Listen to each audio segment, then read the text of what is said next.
Have a quick little look on the old phone, and we'll just make sure. Once again, try and make sure. Probably gonna have to wait a little while just to see if that'll update. Alright, well, welcome to episode 3, which is essentially stream 3 over on Twitch. Now, if you are watching on the YouTube channel, if you could please do me a big favor and go down to the description down below, and if you guys could follow the Twitch stream and turn on the notifications as well for that, you'll actually be notified with an email every time that I go live, and it'll allow you to come and, hang out, chill out, give me some live suggestions on what you want me to do with the TCW series. So make sure you do that. Get involved. I'd love to see, a few more of you guys coming and joining us over on Twitch. But yeah, these are still going to continue to be uploaded to the YouTube channel as well. Just for people that either miss out or, I guess, don't really want to go to Twitch for whatever reason. But yeah. Evening, Shifty. How you going, man? Good to see you. Just about to get started. Making sure everything is running smoothly.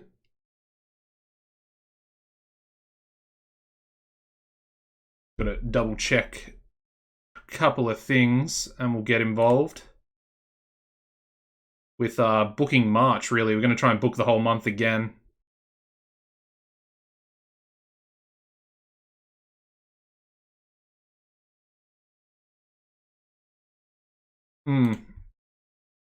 Ponty Boy, welcome back, man. Good to see you again.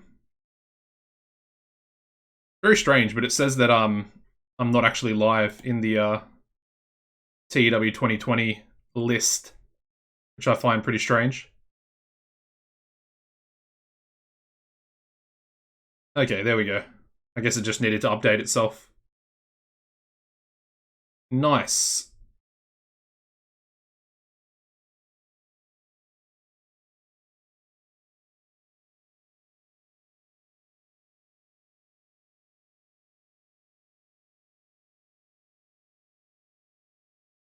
All right, well let's advance. Let's get into it.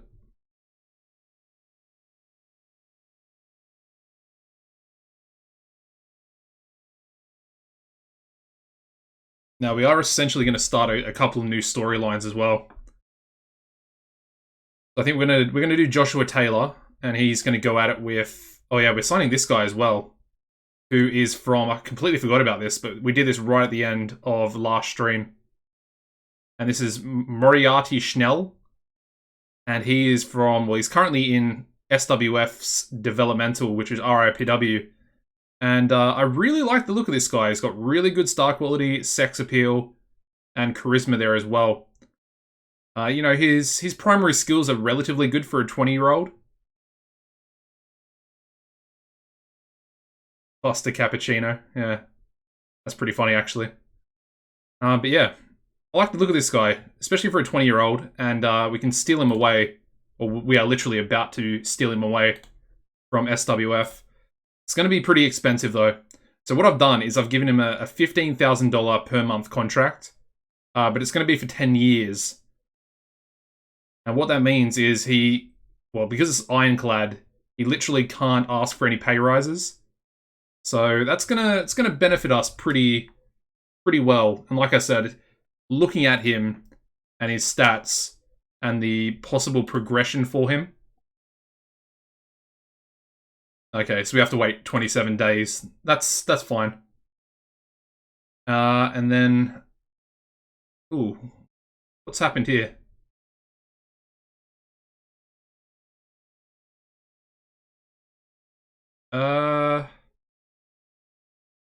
Pretty sure I already offered this contract, didn't I? Oh, we're waiting a response. My bad. Yeah, so I guess SWF tried to offer another contract to him, but he promptly turned them down. I mean, Jefferson Stardust would be a really good pickup for us. Actually looks fairly similar to Moriarty. Yeah, interesting. Anyway, we're going to get him in. He's only 20 years old. I don't think I'm going to send him to Mid-Atlantic Wrestling. I made you love Buster Cap. Yeah, man. I mean, the Long Beach Mafia.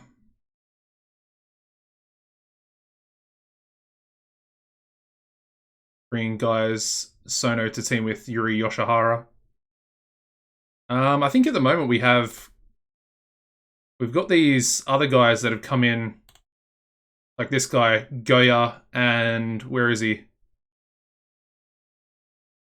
Well, I can't find him at the moment. There he is, Blackburn. All these guys have come in from Pride Glory Honor. There was one more as well. Where is he gone? Hikichi, this guy. So I put all these three guys. They're all on excursion. And we've just put them in a stable that is literally called Pride Glory Honor. As you can see there. And I'm wondering if we'll probably get sent maybe a few more. I'm not sure when that'll happen, but I'm assuming once they graduate from Pride Glory's dojo, they should come straight over to us. Anyway, let's book this first TV show of the episode. So we're going to go back into the Friedman building. And let's have a look at storylines first.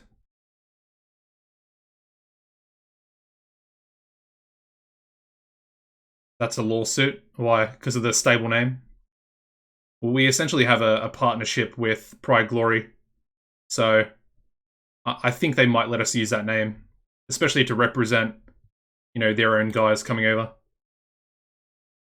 Alright, so these can all stay the same. This one's obviously changed a little bit. I think I'm going to add Human Arsenal and One Man Army into a tag team together. At least for a little while, because we had a really good suggestion on the last stream. And that was to essentially have the Elite go at it and be the catalyst for the revival of the New Wave, which I really liked.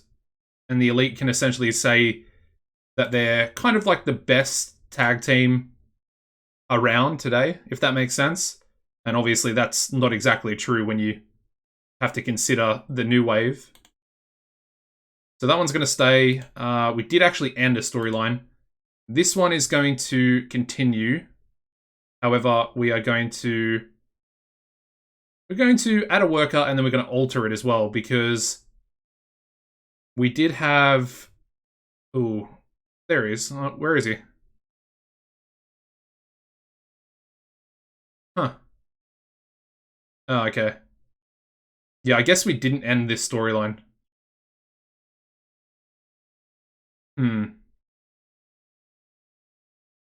Alright, what I'll do, I'll alter this one. We'll get rid of back, not back, sorry, Cord. And we'll do Taylor. So that's going to be our new #1 contender storyline. Let's add, we have to do a bit of juggling around. Okay, so yeah. Let's we'll remove J Cord right now, and then we'll add in Joshua Taylor. So they're going to go at it, and then we're just going to add J Cord to this one, as he did become the #1 contender in the last episode or the last stream.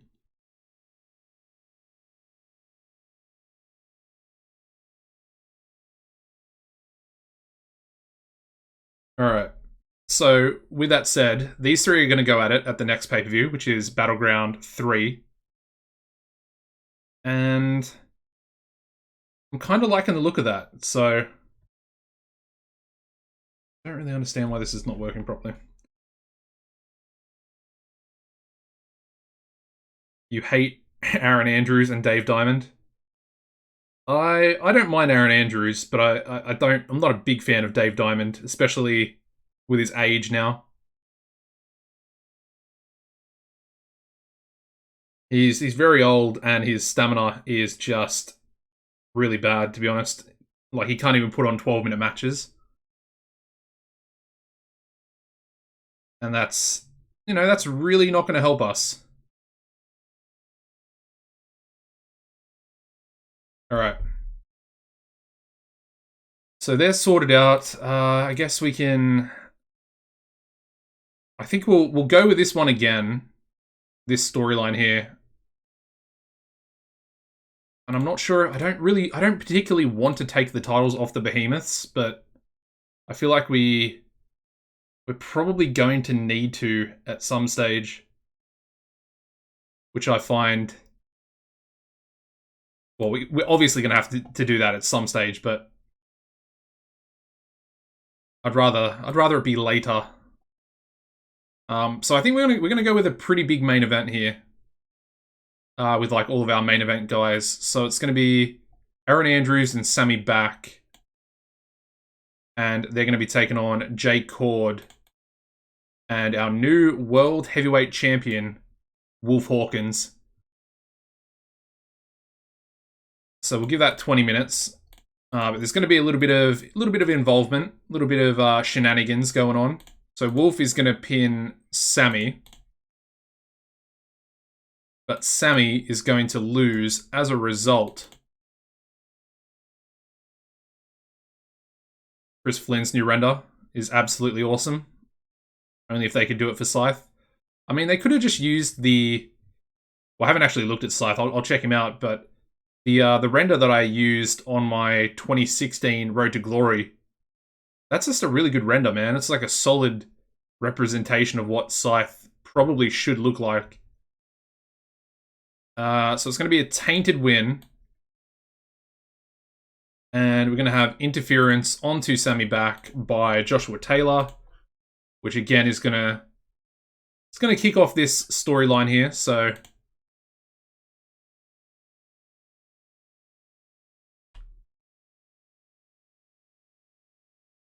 Yeah, there we go.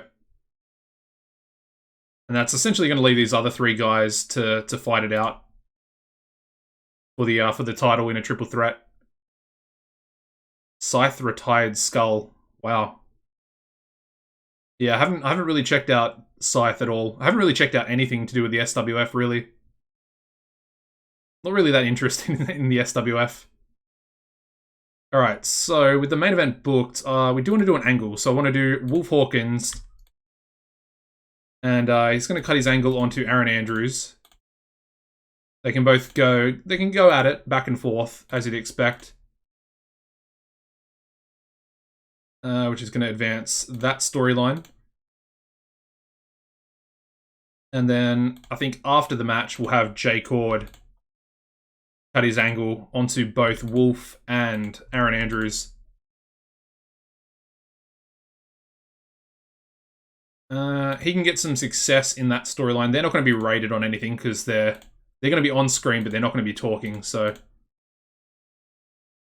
yeah, I think that should be pretty good.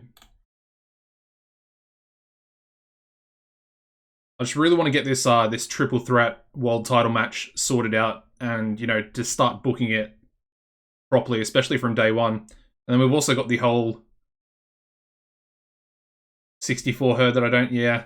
Well, I mean, I'm a TCW boy, man. I'm a TCW guy, and we hate the SWF. That's just how it goes, you know. All right. Up next, we want to have. Let's go with a big fatal four-way tag team match to determine the new #1 contenders. I am thinking about signing another tag team. And I think we're going to go with Rich and Famous. I want to try and get them in probably before either US Pro or SWF signs one of them, or both of them, perhaps. Alright, so what we're going to do, we're going to have the American Cobras take on the Elite, taking on Mighty Meaty, and taking on the Latino Kings. And I think we'll give it a decent amount of time. We'll give it 20 minutes. And we will indeed have Mighty Mo picking up the victory.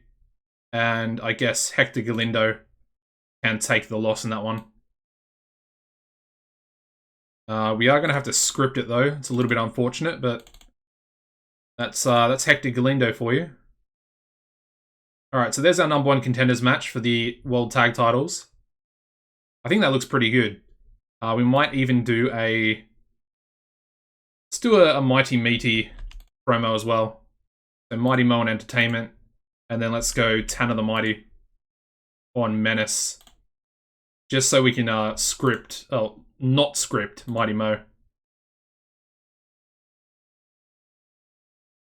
So they're going to get another opportunity.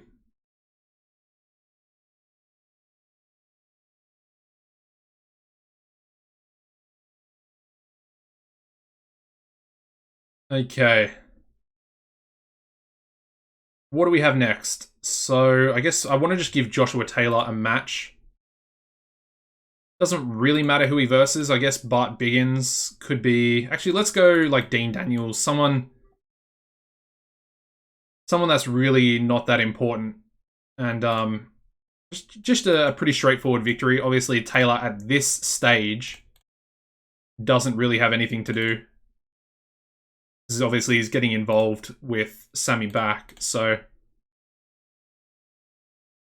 we'll just get him on the card with a pretty decisive victory there. Maybe he can cut an angle for himself as well. He's coming out of that storyline with T-Bone Bright. I got to try and find something for T-Bone to actually do now. Let's script him as well. Both these guys weren't scripted. I'm not sure if... I think I want to script them, actually. Yeah. Yeah, I think we'll leave it like that. Alright. Up next, what do we want to do? I guess I want to do something with Greg. But I think let's end the storyline between him and Benny Benson. Because we already... Did we end that? I think we did end... No, we didn't. We don't need to actually end the storyline, so let's just remove Benny. And then let's add... Who do I want to add? Who's going to be his next opponent? He's already beaten Bart Biggins, but I think Bart would actually be a pretty good constant choice for him to verse. Maybe T-Bone. I mean, his momentum's pretty trash at the moment. Because he did, well, he's essentially been losing a little bit. Yeah, T-Bone. That's a good shout, Shifty. Exactly what I was thinking. So I think, yeah, we'll do it. We'll do it, but I definitely need to give T-Bone a few wins. So with that said, let's... Enigma. I can check Brandon James. Yeah, I'm still not sure if we're going to do that, Joranullet. I'm not 100% sure. His contract is still running out, Big Cat Brandon, but I'm not 100% sure. I know I talked about it quite a bit in the last stream, but I feel like we should do it, at least on like a 1-year contract, just to, like I said, job him out a little bit to our sort of younger guys and bring them up. But it's going to be expensive. Like a solid probably $2,500 per appearance. Alright, so what I think I'm going to do is we're going to have... is Hikichi, is he still injured? I mean, it doesn't really matter if he is. So I'm going to have Hikichi take on T-Bone Bright. We're going to try and give T-Bone a little bit of momentum. Because his momentum is not great at the moment. We are going to have to script the match as well, though. A little bit unfortunate. Should be fine, though. Should be fine. What else do we want? Let's go with a... Now, I do want the Syndicate to break up. Preferably either this month or next month. So that was going to be our other sort of big storyline focusing somewhat on Wolf Hawkins. Anyway. So let's have Chris Flynn and Doc have bad chemistry, don't they? Okay, we might not do that. Let's go Benny and the Fox. I might make them #1 contenders in the future. So let's give them a victory against a couple of heels. I do want to get Damien Dastardly onto the show a little bit more, so we'll do him Let's go Roderick Remus. We really haven't used Roderick pretty much at all, so let's give Benny the victory. He does need the momentum. It's got cooled momentum as well at the moment. He started up a 2005 TCW save.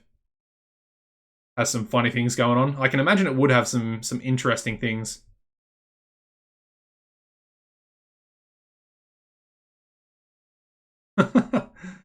Oh man. Painful procedure. Man, that literally sounds pretty chaotic. With all four of those guys being in a band together. Yeah, Man Mountain Cahill is the drummer. I remember that guy from my New York City save I did on 2016. The series on the YouTube channel, the first one I did. Pretty interesting. I'm pretty sure he might have been my champion for a little while at the start there. Alright, what am I doing? I've completely lost where I am. Yeah, decisive. I might chuck that matchup there because I want to have Greg Gage cut an angle onto T-Bone after his win. So let's do that. Because I think that should be pretty good.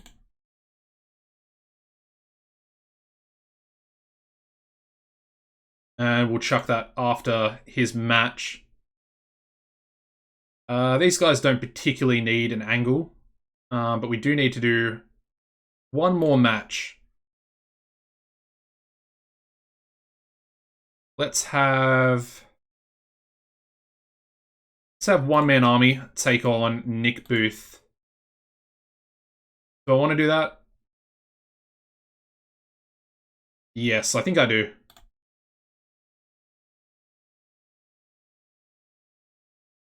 One Man Army can get the victory.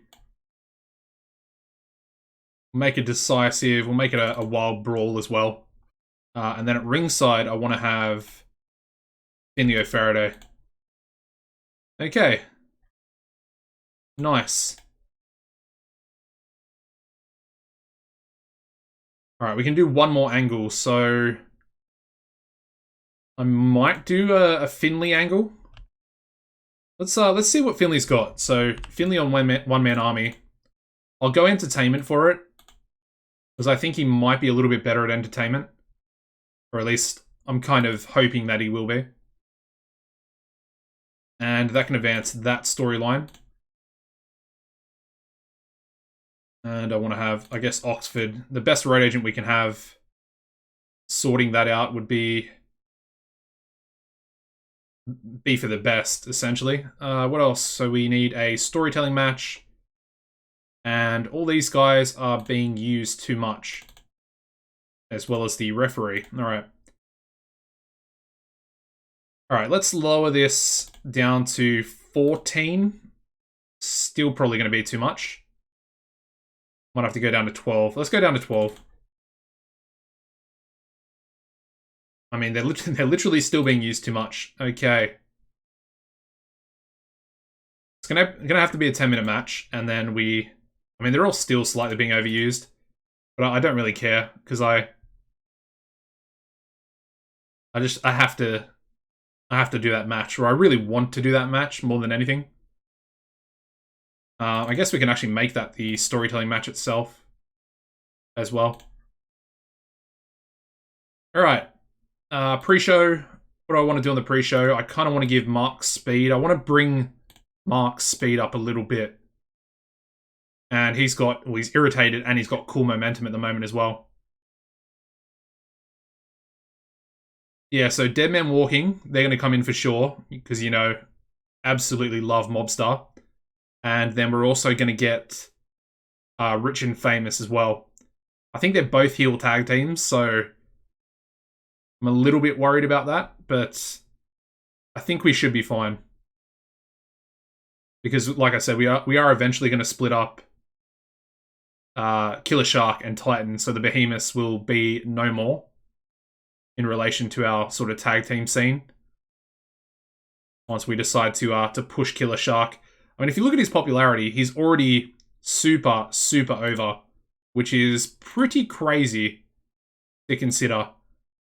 I mean, he starts off at 60, which is already pretty over, but he's about to hit 70s already. Oopsies. Titan, on the other hand, lacking a little bit behind, but that's because Killer Shark, I think we've done a couple of promos by himself. Alright, so these guys can take on the Puerto Rican boys on the pre-show. And we'll give the win to Mark Speed himself. Just so he gets a little bit more momentum behind him. Alright, that should do us. Let's run this first TV show. Ooh, Gravedigger gets high on nearly every show you've had. Well, I think TCW do drug testing, so... You know, if we did catch him, we could probably just send him to rehab straight away. And that might sort out his drug problem. Perhaps. Alright, so we actually start off with a 68. A really good match. Probably should have been on the main show. It's a really good pre-show match. We have Greg Gage, Mark Speed, defeating the Puerto Rican boys when Mark Speed submitted Island Boy Apollo with a cross arm breaker. That's a good match. Kid San Juan getting a 50 in-ring. That's strange. Also, 8,600 fans into the arena tonight, which is really good. I want to try and break that $1 million profit for the month. All right. Yeah, I knew this angle was going to be pretty bad. I probably should have rated One Man Army on entertainment, and it might have helped the angle out a little bit, but it was essentially a little bit of a test for me to see where Finley's actually at. So it gets a 39, and we do... Well, unfortunately, it was a poor way to start the show. Took away the initial enthusiasm, and it did cool the crowd a little bit as well. But yeah, just Finley cutting an angle onto One Man Army. So they're going to go at it at Battleground 3. We then go into One Man Army's match. Gets a 59. And we have One Man Army defeating Nick Booth by pinfall with a guided missile. And yeah, was also poorly placed.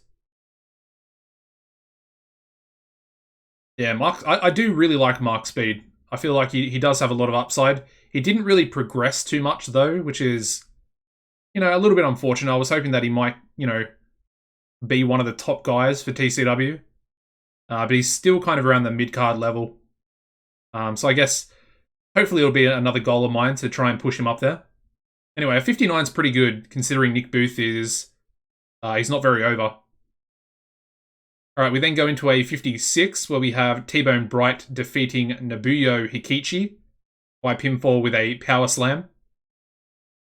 It's not a bad, it's a 60 in-ring performance there. That's not bad at all, man. I was not expecting that to be a 60, yeah. I thought like low 50s would probably be what he's getting, but hopefully he's actually starting to come along, because I could see him as our mid-card champion, T-Bone Bright, in the future.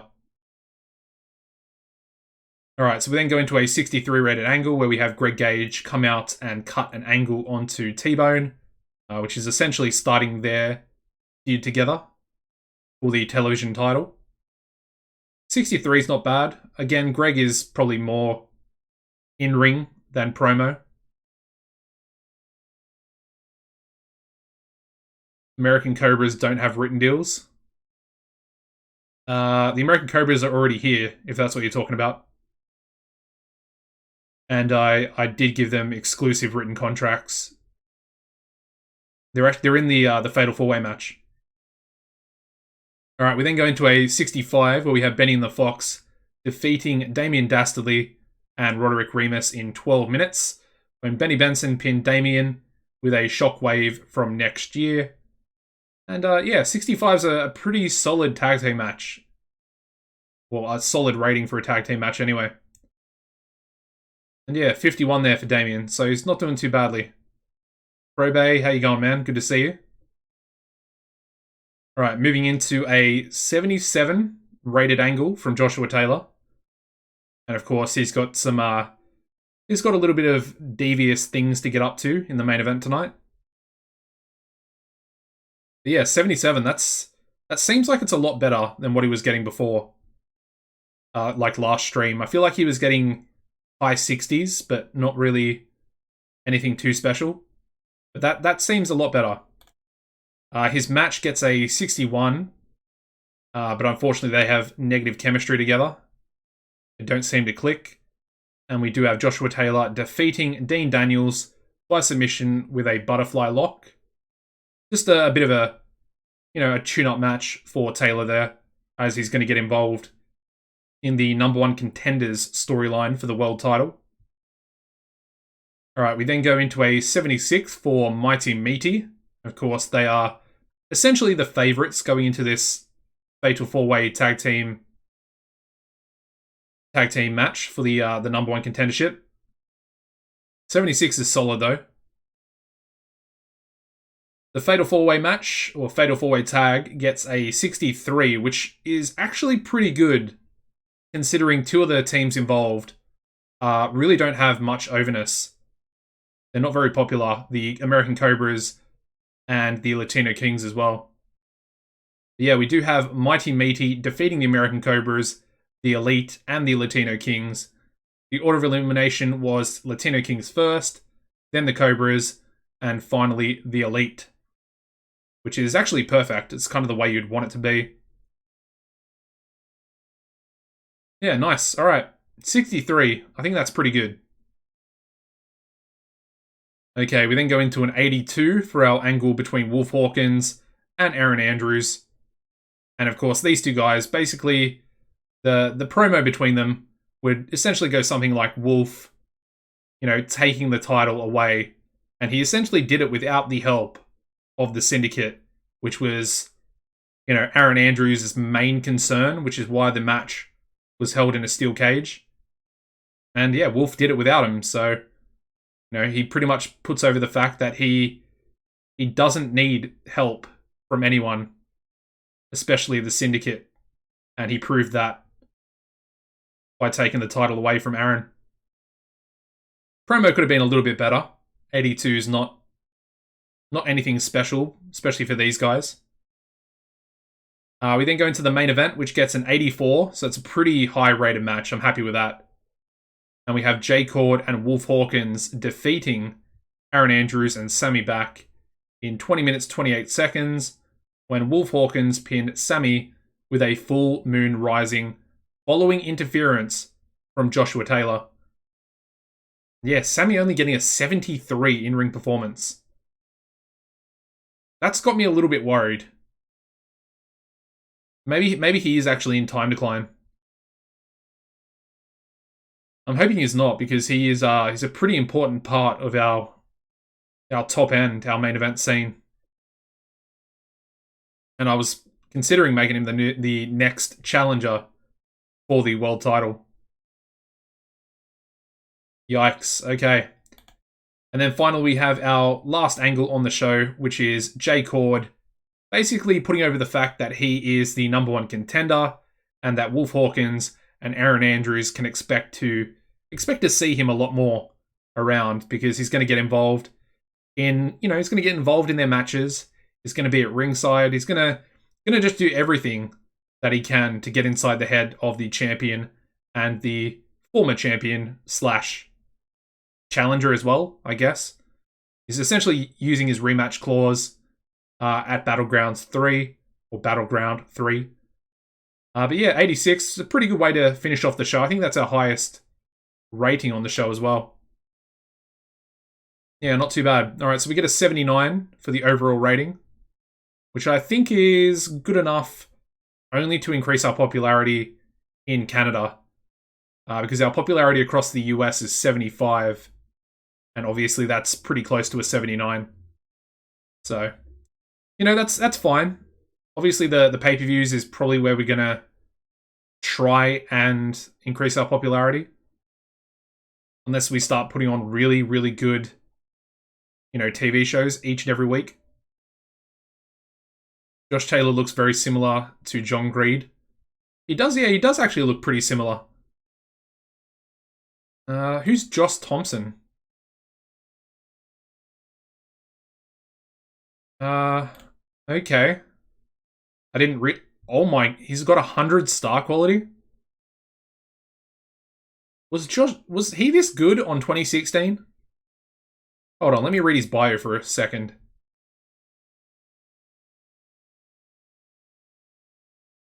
I knew he was with 21CW.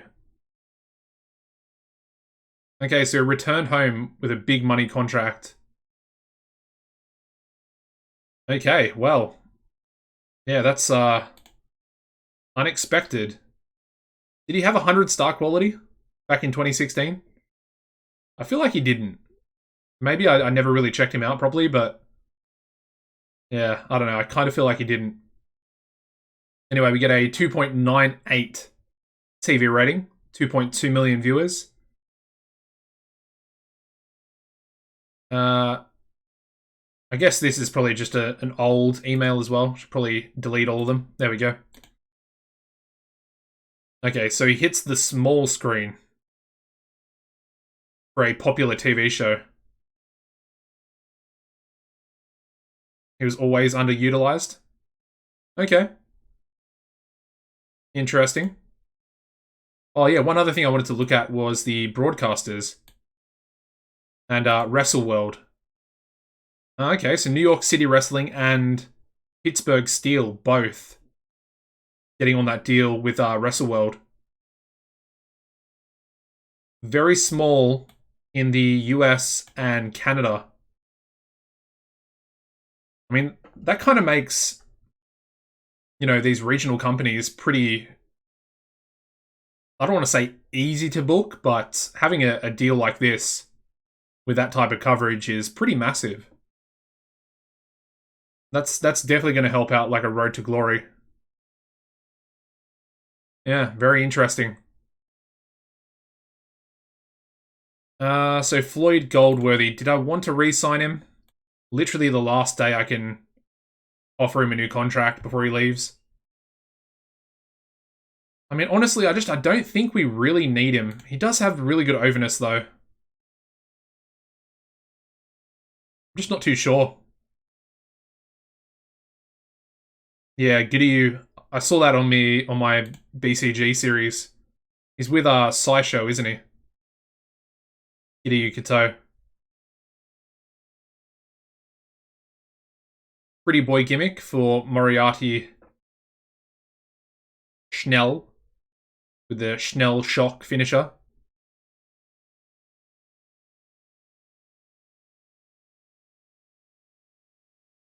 Yeah, I mean that's a good point about Goldworthy. He could essentially bring up. I mean, if we kept him around, we could probably just have him be because I don't think Killer Shark needs. He doesn't need a manager, in my opinion. But maybe Titan does. And that could be a cool way to take it. Well, he's got 88 menace as well. I don't know. I think he'd probably be fine, to be fair. Anyway, let's get into the next TV show. Actually, let's sign someone. Let's sign Rich and Famous. So it is Jackpot Jordan. I mean, should we get Jack Bruce in? I know he's retired, but he could cut some angles. I wonder if he's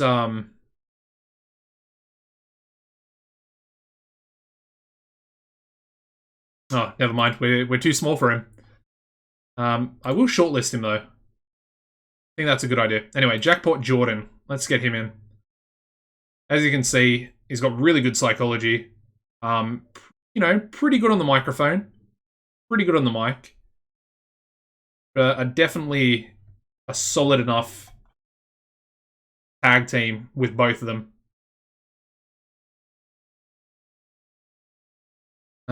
Should we go? Yeah, we'll go 3 years. Not covered, 0%. we get that a bit lower, 3,200 perhaps? Probably not. He wants 6,000 for a 3-year deal. What about a 2-year deal? Let's try 3. Alright, so he wants 3,420. Alright, that seems pretty reasonable. But he wants merchandise. And I really don't want to give him merchandise, if I'm being honest. Alright, 10%. 10%'s fine. And then we need Jake Idle as well. I think Jake Idle's actually the better of the two. As you can see, he's got lower psychology, but he's got more charisma, more star quality, and pretty good sex appeal there as well. So, you know, he's not too bad. He's not too bad. I think his brawling might actually be higher as well. So yeah, Jake Idle will come in as well. I might put him on a bit of a longer contract, because I do see a lot more upside to him. If we go a 5-year contract, he'll be 39, which will be, I think that'll be pretty good. So, exclusive written contract. And he wants 10,000 per month. How much is 4? 8,000? Alright, it's going to go down by 2s, isn't it?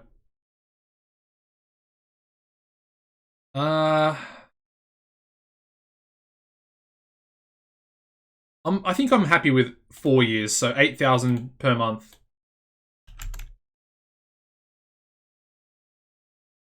And he won't actually take any merchandise either, so that's perfect. Okay, Rich and Famous coming in. I think they'll be pretty easy to get over, seeing as they can actually cut promos by themselves.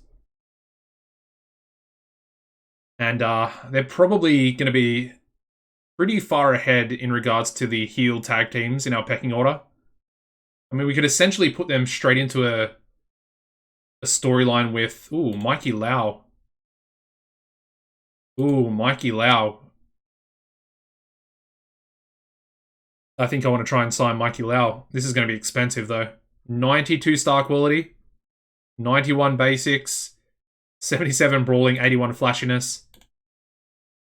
All right, let's sort this out first. So Killer Shark, that's an expensive contract, and it's only for 4 years as well. But I mean, I kind of have to do it because I am pushing him pretty hard. So PSW. Yeah, so John Greed as well. Very interesting. I mean, I'm probably not going to go for John Greed, primarily due to his age, and he's actually less over than Mikey Lau.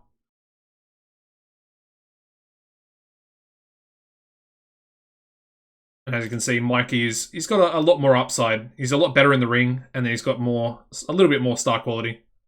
And a little bit more, well, 10 points of popularity more. Is the new Acid.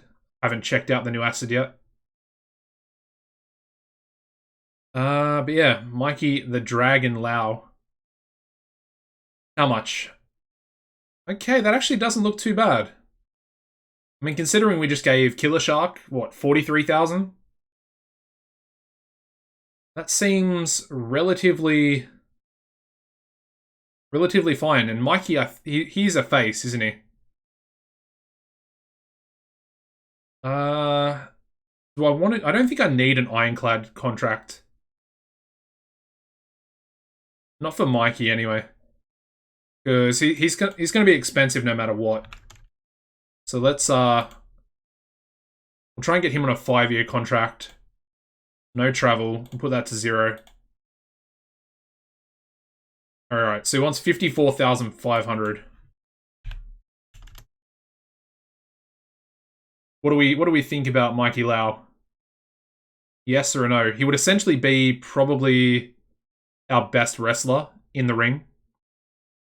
Pretty much, I would say, up there with Greg Gage.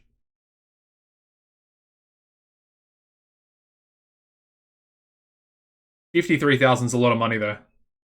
I mean, we do have the money, but that's really going to eat into our profit. What do we think, guys? What do we think?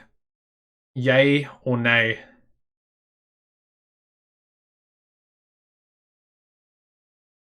And don't forget, SWF are probably going to come back with a rival offer. So it might actually go higher than 54. It'll probably go up to like 60, maybe 65. He's only 33 though. Could be worth it, Shifty. Yeah, I know. That's what I'm thinking. I'm thinking that as well.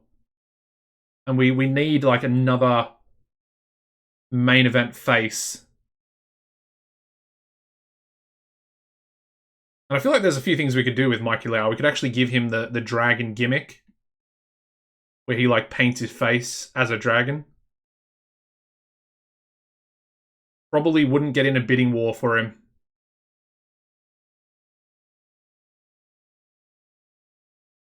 Yeah, I mean, that's the thing. I don't really want to go over 60,000.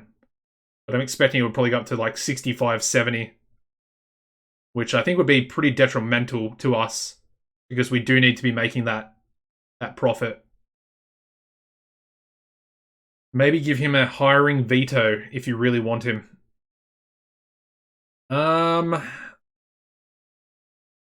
Yeah, I don't want to give different different bonuses and stuff like that. Or deal sweeteners, if you will. Look, I think let's give him this contract, and we'll see what SWF does. Probably going to want like 30% of his merchandise. Try and get it as low as possible, but I'm assuming it's going to be. Ooh, okay.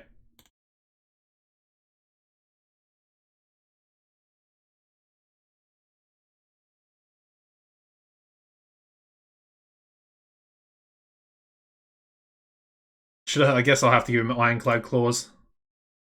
How much more expensive is that going to be? Okay, it's not any more expensive. Okay, that was strange. I mean, yeah, whatever. Okay.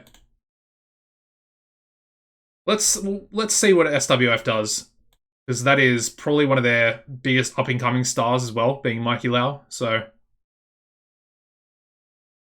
let's advance a few days and just see what happens. I personally I would really love to have him on the roster. Purely, well, obviously he's really good, but due to his age as well, he's only 33. So I feel like that could be pretty beneficial. Alright, so we've got Jackpot Jordan coming in now, which is nice. I think we have to bring them in as heels.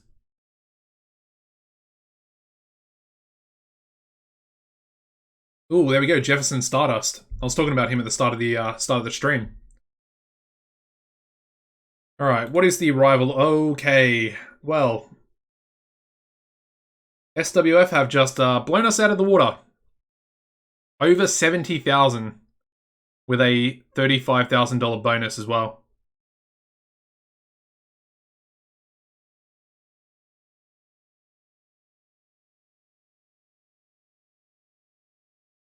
Yeah, I think we're gonna have to pull out. I want to be making a lot of profit. That's the thing. Oh, man, I really wanted Mikey Lau as well. Yeah, it's being seriously considered as well. Yeah, I don't think we can compete. Not yet. We have 11 million, but we need more. Because there are a lot of different things I want to do with the old finances, so goodbye, Mikey Lau. Have one last look at his skills. Oh, that star quality. And the fact that he's a babyface. Oh, it just makes it so much worse. Okay. Let's have a look at Jefferson. Jefferson's probably the budget Mikey Lau.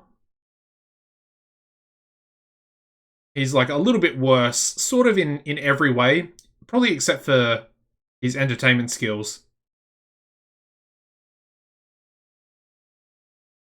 I guess he can actually play face as well. Because it doesn't have, if he's a healer or face. Oh, that is a really good idea, Shifty. Stardust with Rich and Famous could be a decent three-man stable. You're exactly right.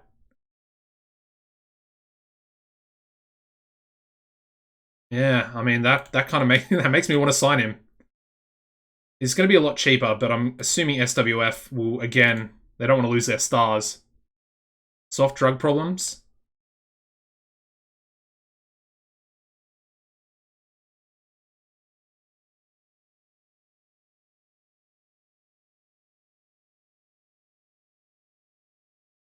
Uh,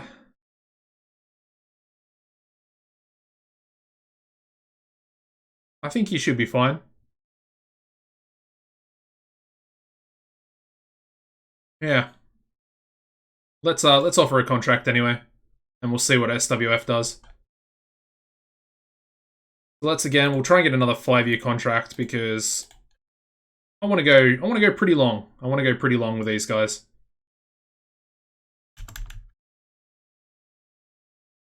All right.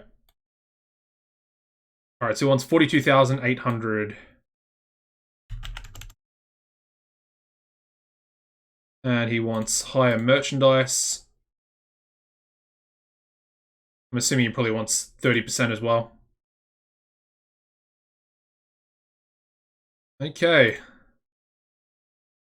I mean, if we have to, we can offer him a few other things, like pay-per-view bonus and stuff like that.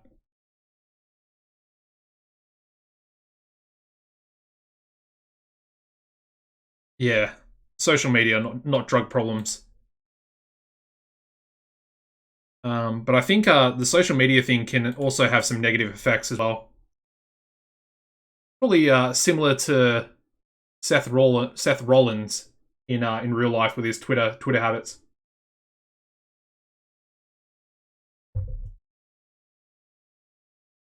Or at least that is kind of what I would imagine it would be like. All right, what do we got? We've got Jake Idle coming in as well. Perfect. We got our new tag team. Emails. Ooh, Atlas is left. I didn't even realize that his contract was ending, but there we go. Don't really want Atlas, if I'm being honest. He's not great. Definitely a not SWF, US Pro guy. He does have good popularity though in every region, so.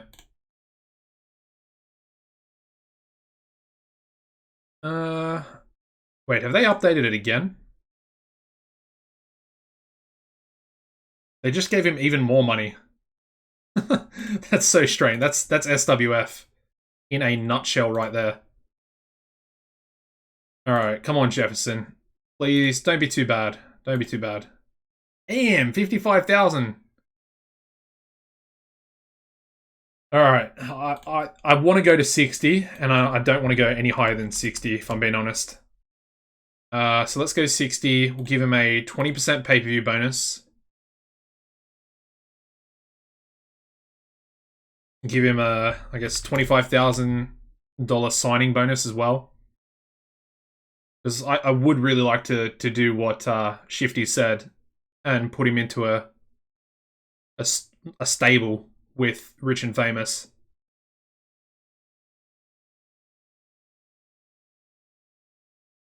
Yeah, I think we'll go with that. What else do they have actually? I mean, it's fairly similar. But again, I'm assuming SWF are probably just going to come in and blow us out of the water again. Yeah, I don't think we can compete just yet. It kind of sucks, but it is what it is. I mean, look at it this way. We did steal one of their top developmental guys in Moriarty, so I'm kind of happy about that. I mean, the thing is, they're probably going to come in for our guys now as well, so.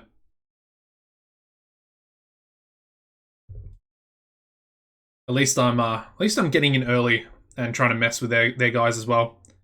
You know, pumping their contracts up as well. So they're going to be making less profit, which in the long run will hopefully mean we'll be able to actually take some workers off them in the future, which I think would be really, really nice. All right, what do we got? Yeah, Mikey Lau extends, so Azaria finally gone. Shane Stones is a referee. Is he any good? 81. I'm not sure if he's better. John Greed.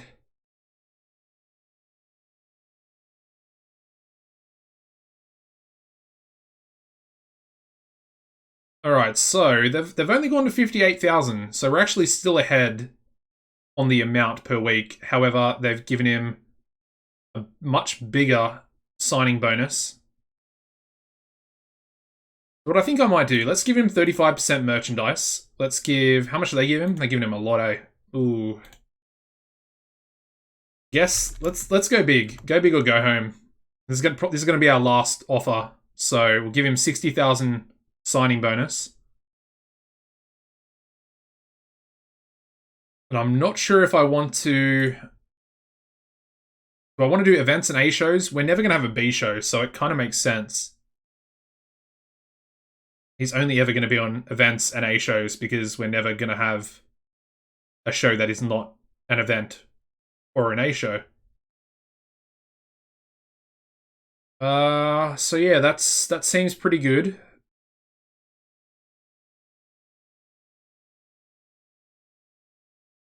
Yeah. Let's go with it. Let's see what he says. One of the two offers he... Yeah, okay, let's do it. He might come, he might not. Either way, you know, we've given him a decent offer, so... Do I want to go 30% pay-per-view bonus? Kind of want to go... Let me have a look again. Should I give him a 30% pay-per-view bonus? I feel like if I give him 30%, he might actually come to us.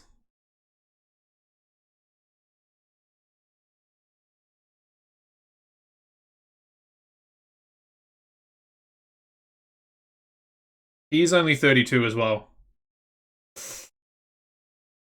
Oh, let's do it.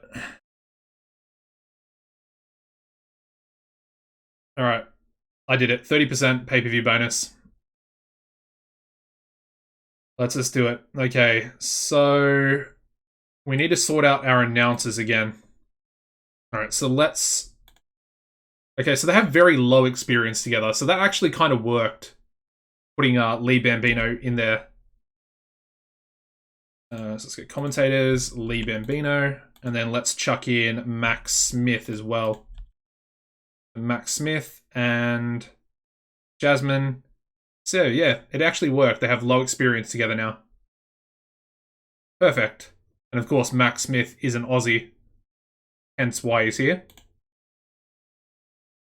Let's go Lee, Mac, Jasmine. And of course, Max Smith is a little bit better than Jasmine. And Lee Bambino, I think, was a little bit, sort of 1 point better in announcing than Azaria. And Sean Dokes is going to be leaving as well. We do, obviously, Kyle Rhodes is still around. He's the owner. He's my character. But we did start using him as sort of like a Tony Schiavone sit-down interview type guy. So, you know, it was kind of working because he does have pretty good popularity. So we might do another one of those for this next TV show. I think Moriarty, if we do get Jefferson in, Moriarty Schnell could also be in that stable with Jefferson and Rich and Famous. Mars Patriot, Chill, okay. And we need to go back into the Friedman building and let's book the show. Okay, what do I want to do for the main event tonight? That is an interesting question. I think for the main event, I mean, Aaron Andrews, his popularity is getting a beating at the moment. Almost down to 79. Which is not great, considering it was 84 before he lost the title. Oh, J-Cord went up 1 point. I think I might go J-Cord, and J-Cord can take on...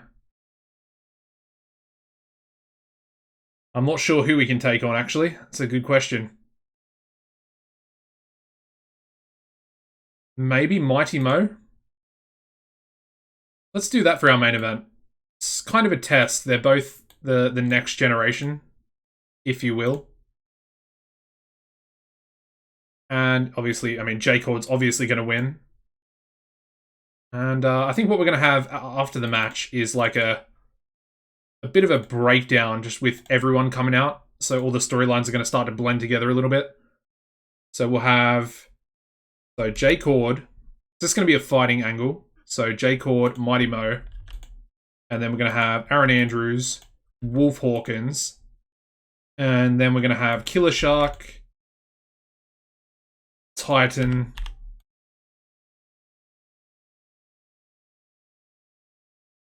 And then I think we'll also have Tanner the Mighty come out as well to obviously defend his tag team partner. So all 7 guys are going to be rated on fighting. I mean, realistically, it should do pretty well.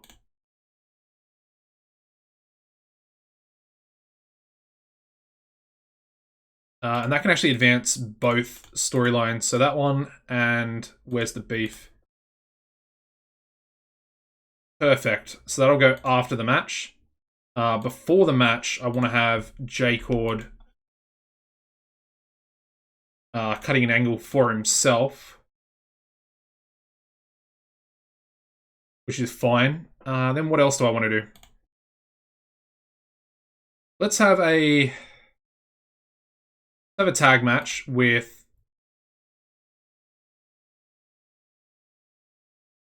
Let me have a look at Greg Gage for a second. So 62 popularity.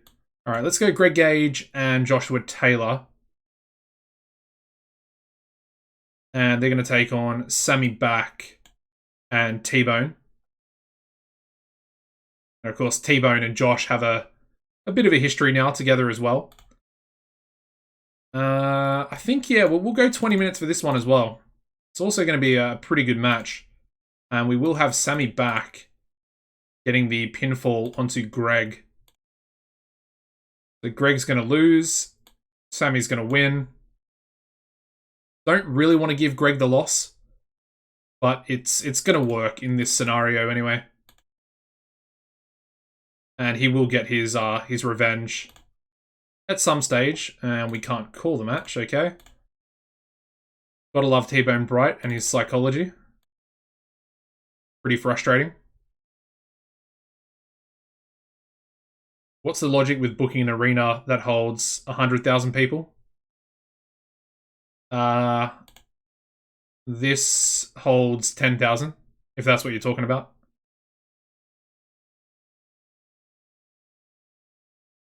Yeah, 10,000. We're expecting 8,000, almost 8,800, I think is pretty good. As the both the economy and the wrestling industry are rising. So I'm happy with that. Tyler No Shoes. How you going, man? Thank you for following as well. Appreciate it. Alright, so I think with that said, let's give an angle to both Greg and to Josh Taylor. And hopefully that'll undo any popularity loss that might occur. Alright, what else? We need to do let's do a Killer Shark match. Oh, okay, so the boys are here. Jake Idle and Jackpot Jordan, so we might give them a match on TV as well. Alright, so we need a face as well. Let's go Marvel.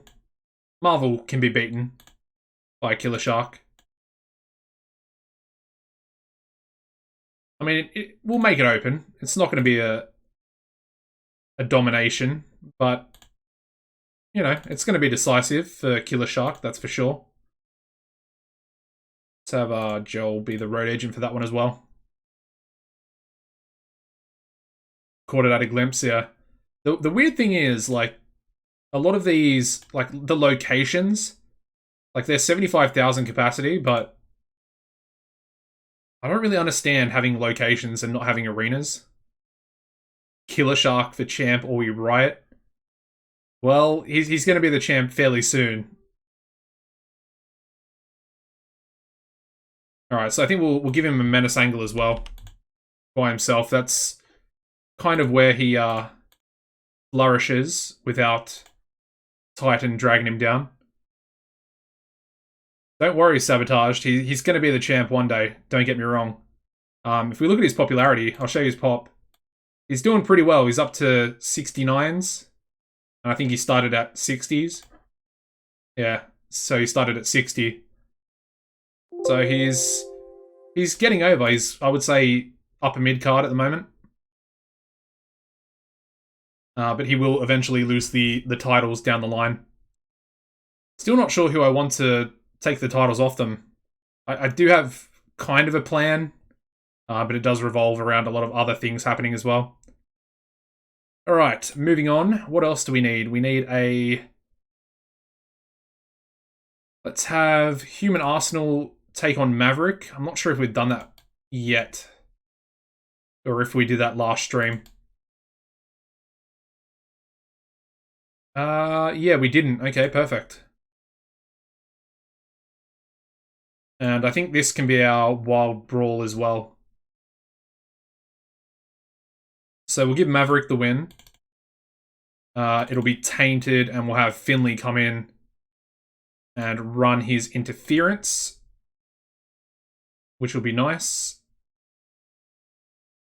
And again, it's going to still continue this whole storyline with Human Arsenal and One Man Army. And I think I'm going to change One Man Army's name back to Guide, because it doesn't really make any sense that he's called One Man Army when he's literally in a new tag team as well. So, yeah, he's going to go back to Guide, and then we're eventually going to change Doc Hammond back to... Is it Doc Hammond? Or Doc, whatever his name is. And he's going to go back to Scout. Alright, that looks pretty good. And then I think let's try and go for another angle. And let's go with... Let's try and do what I wanted to do last episode. Before it bombed. So we'll do entertainment for both of these guys. And then we'll advance that storyline. I'm assuming it's going to be a lot better than the 39 that Finley O'Faraday got by himself. Let's do that. And I guess this could essentially be the angle where he changes his name back to Guide. Yeah. I mean, that kind of works.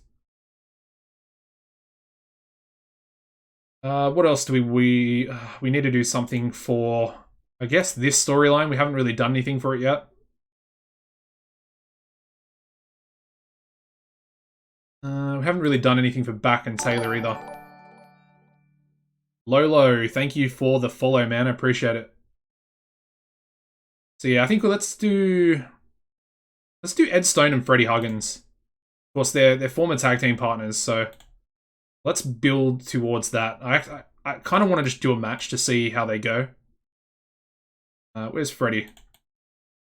There he is. Okay. We'll give it 12. We'll give it 10. We'll give it 10. And let's have Freddie win. He's going to cheat to win, though, because he is the heel. He's going to cheat to win against his former tag team partner. Alright, so let's also make this one the Wild Brawl match. And then we'll make this one here. Oh, I don't want to make that storytelling. I guess we can make this one the storytelling match. It's kind of a decent story to be told between two former tag team partners. What else?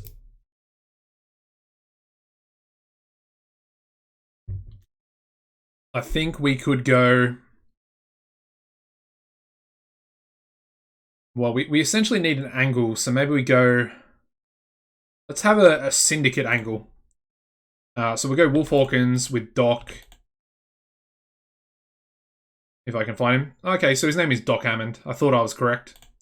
And then I guess we'll chuck in both members of the Elite as well. So Eddie and Nate. I guess these two can both be rated on entertainment, and the other two not so much.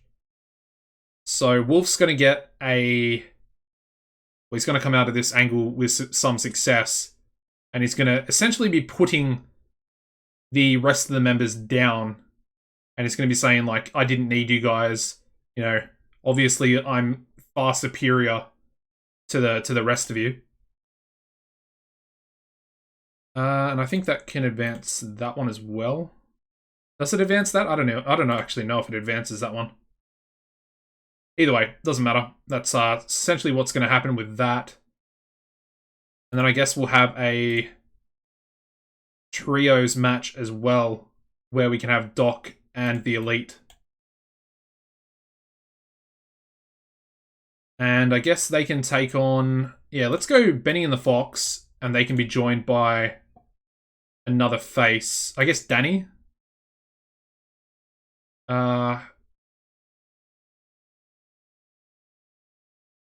Yeah, maybe Bart. We'll go Bart. Bart needs a match. He doesn't really get used by me too much. So we'll give it 10, and what's going to happen is we'll give Benny Benson the victory, and I guess Nate can lose. It doesn't really matter who loses. Just as long as someone does. And it's going to be decisive, so this angle will come after. Yeah, that looks pretty good. So the angle from Wolf is going to come after their match. And I guess maybe we could give Benny and Flying Jimmy an angle to try and build them up a little bit more. Benny does have good entertainment skills. They both do, actually. They both have really good entertainment. Alright, so let's do an angle for them to kick off the show. So Benny and Flying Jimmy Fox.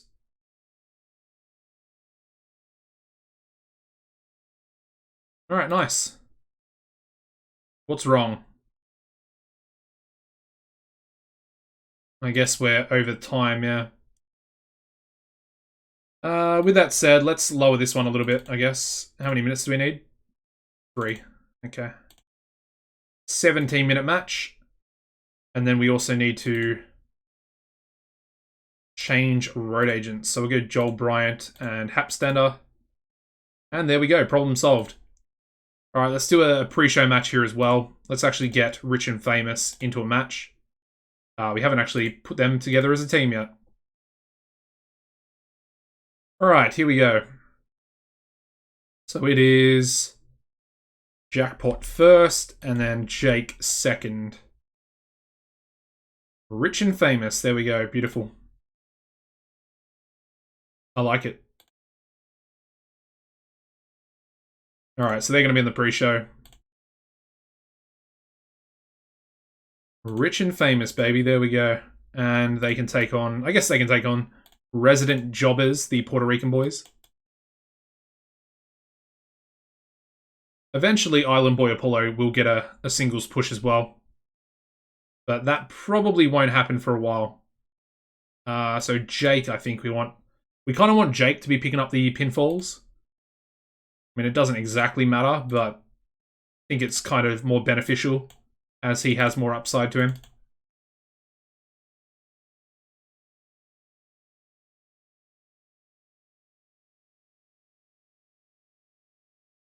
All right, perfect. Let's run the second TV show.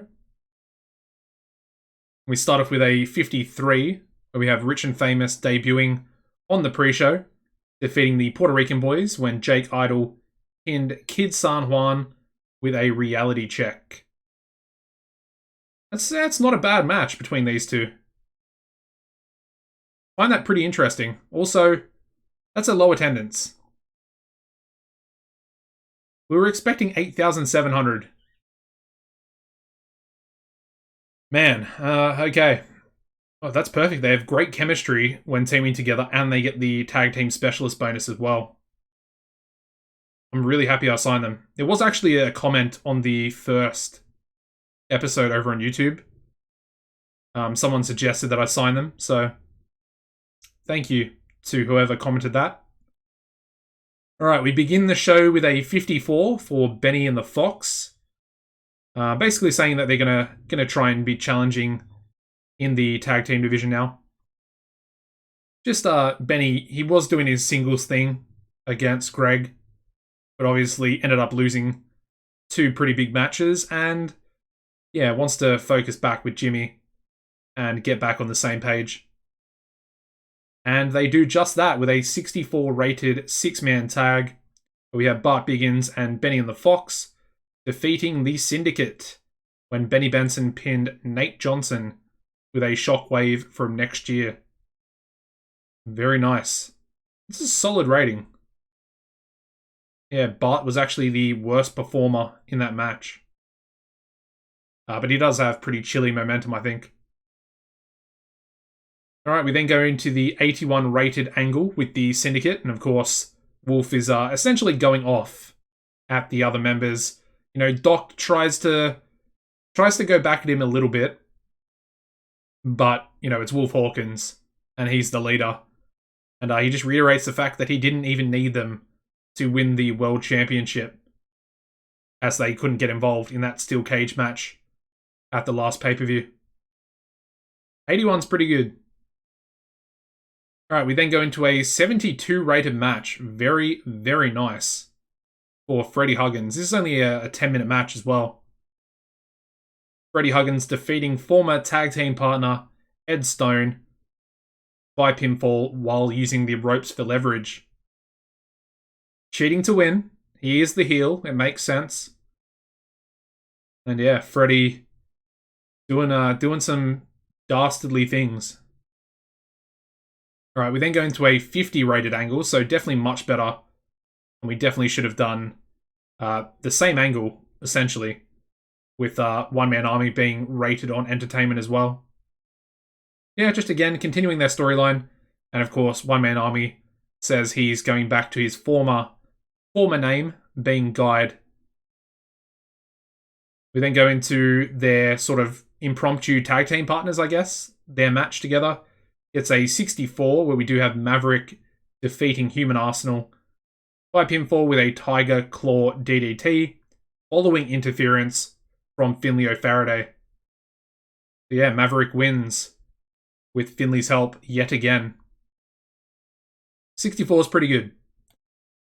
Alright, we then move into an 81 rated Menace angle there for Killer Shark. Like I said, he just performs so much better without Titan in the angle. So, I almost want to start his singles push right now, but he's still one half of the tag team champions, so yeah, I'm not sure. I don't even know if I want to take the title off him yet, but I feel like I want to start his push, even though we're already doing it, but you probably know what I mean. His match gets a 66, where we have Killer Shark defeating Marvel Malloy by pinfall with a big bite. That's a pretty good match for Marvel in there as well. Yeah, definitely a good match. We then move into a 76 rated angle with Greg Gage and Joshua Taylor. Of course, they're going to be teaming up to take on Sammy Back and T-Bone Bright. That match gets a 78, which is a little bit unexpected. And we have T-Bone Bright and Sammy Back defeating Greg Gage and Joshua Taylor in 17 minutes when Sammy Back submitted Greg Gage with a back on your back. And this actually kind of works out perfectly because, yeah, as you can see, Greg Gage and Joshua Taylor have absolutely zero chemistry together as partners. So I guess the story of this match is the fact that Gage and Taylor can't get on the same wavelength. So, yeah, Sammy and T-Bone take advantage, get the pinfall victory, and, yeah, get the bragging rights as well. A really good match, though, 78. I don't think it deserved a 78 with these in-ring performances and the zero chemistry as well. That's interesting. All right, we then go into an 84 for J-Cord's angle by himself. It's pretty good. It's good enough. I'm a big fan of J-Cord, so I'm kind of hoping that he can do a little bit better, like up into the 90s, but you know, hopefully he's getting there. He's up to what, 75 popularity, I think. So, you know, the more pop he gets, the better it'll be. And then finally, we go into the main event where we get an 82 rated match for J-Cord defeating Mighty Mo by pinfall with a cradle pile driver. Yeah, I mean, that's a solid enough main event for the TV show. And of course, we have one more angle left to go. Pretty good in-ring performances from both of them, though. 86 there for Cord, and Mighty Mo with a 76. And the final angle getting us an 81. We essentially have a big brawl, a breakdown, where these two continue brawling after the match. Then Aaron Andrews and Wolf Hawkins spill out to attack each other, and also to attack J-Cord. And then we have Killer Shark and Titan coming down to beat down on Mighty Mo, because they're involved in the tag title storyline. And then, of course, Big Tanner coming down to make the save for his tag team partner, being Mighty Mo. It's pretty good. It's not too bad. 81's pretty good for a fighting angle, in my opinion. And we get an 81 overall show rating. That's pretty decent. And as you can see, they actually increased our popularity in all 18 regions as well.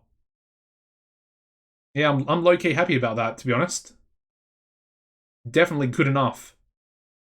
Any sort of popularity increase we can get for the TV shows is kind of like just extra beneficial.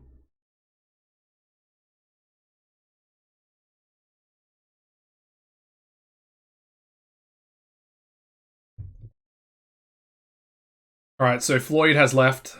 Yeah, I don't think we really need him, to be honest. We get a 3.05 TV rating, just under 2.3 million people. That's pretty decent. Back up to where it was after the last episode. Let's have a look at Alina America, because I did say that I wanted to bring in a women's division, and she would probably be someone that we bring in to be like our star. You know, she's got pretty good basics. Psychology is up there. You could definitely call a match. The top row is not too bad. Good technical. But you look at her star quality and sex appeal. That's what you want to see. And she can also do a promo as well. So let's shortlist her, actually. And she's actually got 34 popularity in the Mid-South. Let's have a look at Supreme TV. What did they put out? They only got a 78. And their attendance is a lot lower than ours as well. That's pretty interesting. They did have some good matches on their card, though. Like, pretty much all their matches were... like, look at this match. Angry Gilmore defeating Spencer Spade, sorry, in a cage match. 88, not even the main event. And their main event was a world title match. World Tag Team title match, sorry. Yeah, very interesting.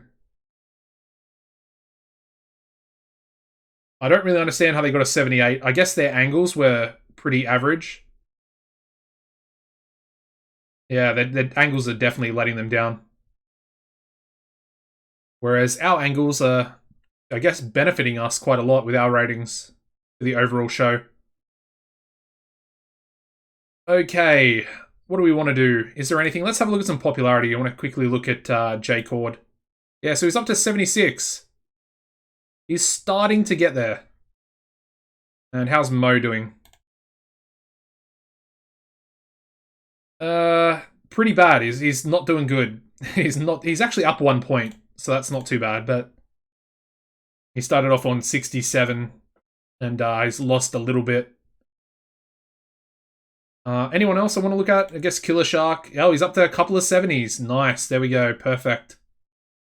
It's working. It's working. Okay, let's just get into the next TV show, I guess. I kind of want to keep booking and keep this momentum going.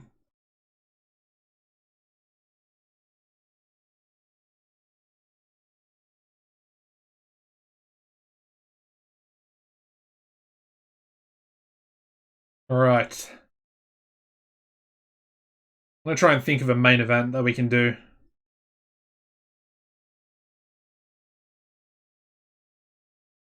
We could do maybe like a fatal four-way match for the television title. I'm not too sure how good that would be. It might let us down and we might lose some popularity in the US, which I don't really want to do, but I mean, we could have Greg Gage. We could have Mark Speed in there as well, which I think would be pretty beneficial. Obviously, we could probably have T-Bone in there if I want to put T-Bone, which I'm not sure I do, but...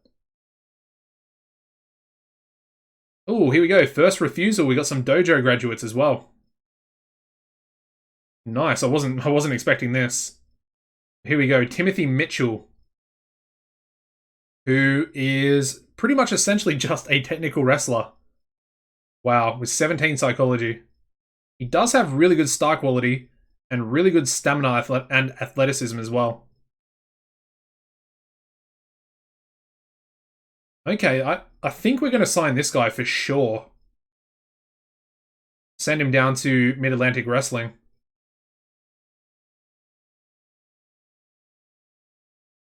Yeah, that's exactly what we're going to do.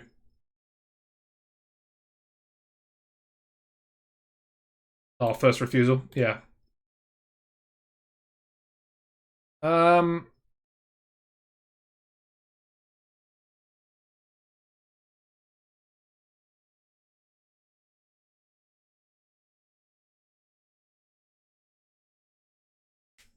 I guess the question is, do we go with a per-show contract? And possibly let him work like elsewhere to try and build him up a little bit more? Actually, let's go through and have a look at everybody first. Let me not do this. Why can I not exit out of here? Hello? Oh, I have to offer him a contract now? That is pretty frustrating. Let's give him a 1-year contract, I guess. Exclusive written, not covered, 0%.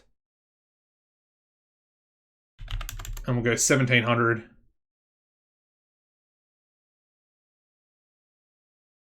1,900? Come on, man. Be realistic. Well, he really doesn't want to take anything less than that. Okay. Ooh, we got Darby Allin. No, I'm just kidding. Lee Petruzzelli with a flying senton as his finisher. 18-year-old. He essentially, more or less, he is Darby Allin, which I find pretty funny, but it's also pretty cool. I think we'll definitely get him as well. Star quality is not as impressive, but I guess his basics is better, so we'll probably get him as well. But let's just go through and have a look at the other guys. We've got Henry Strong, who is a massive high flyer, daredevil, in fact. 77 aerial, 78 flashiness. Low star quality, but pretty good entertainment stats there as well. And 5 psychology. 5. Oh, man. He's 24, though, so he's not as young as everybody else. I'm not sure if I want him, though. His 5 psychology, he's probably never going to get that to a decent level. Purely for the fact that he's also 24 years old already. So I don't think I want to sign him, despite him having Really good aerial and flashiness. And then finally we have Joel Turkey. The Turkey. He's also a high flyer. Asian American wrestler, 60-star quality, so I think we'll get this guy in for sure. He's got pretty good fundamentals there as well. And luckily he's got 20 psychology, so we'll probably be able to do something with him. Yeah, so I think we'll get him in. We'll get the Derby wannabe, Lee Petrozelli. We'll get all three of them.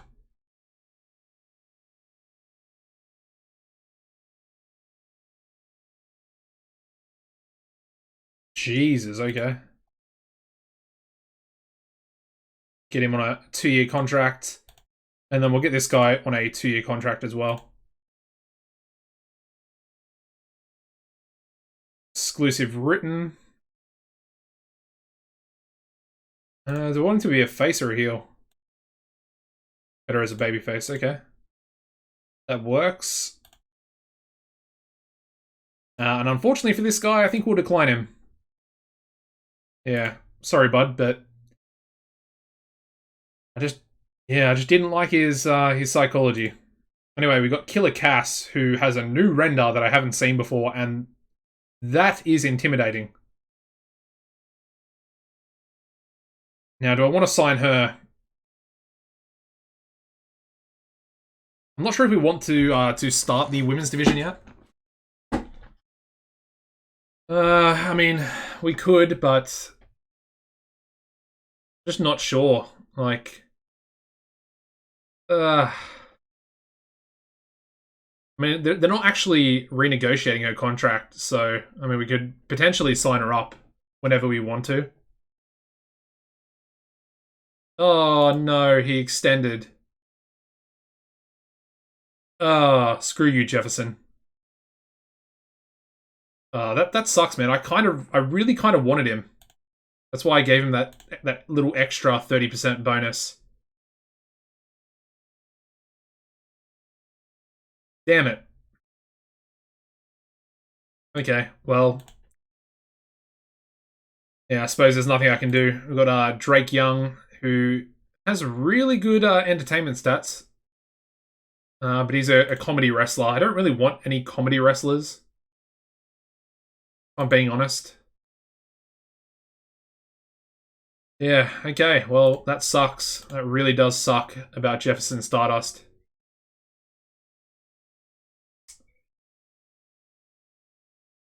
So let's go to the roster and we'll send these boys down to developmental. Down to Mid-Atlantic Wrestling. Where are they? I guess easier way to find them would to be go to unimportant. Where are they? Are they not here yet? I'm sure they are here.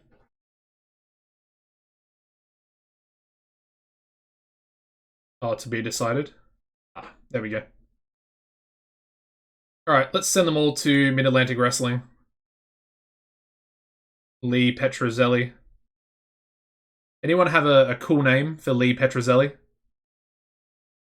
Yeah, he's got his face paint there. Someone could come up with a decent name for him.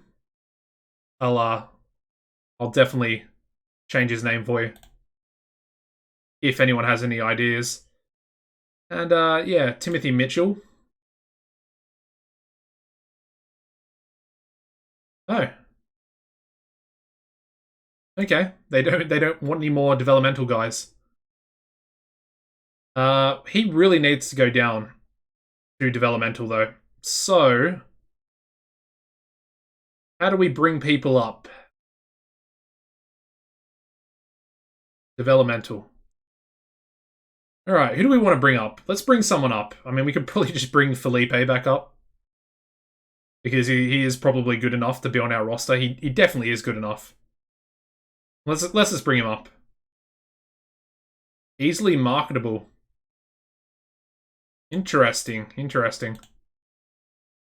We could bring up Harvey as well. And maybe have him go into a tag team with T-Bone. That could be pretty interesting.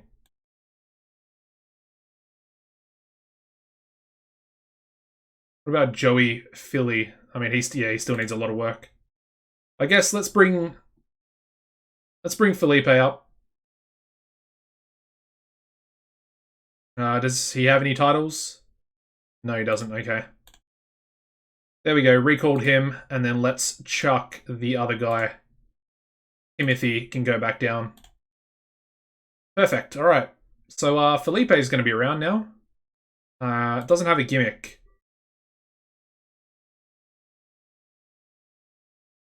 Let's have a look. What is he suited towards? Plays swagger well or underdog well? Okay. I guess let's go a swagger gimmick for him. Let's give him some creativity. Not too much, but just a little bit. And let's search for swagger, heel, face. Teen Idol. Yeah, I mean, Teen Idol kind of works. Or he could just be a dude. Let's go Teen Idol. I think it kind of makes sense for him to have something similar to that. Alright, and Felipe is going to be making his debut. Alright. Let's get into the next TV show.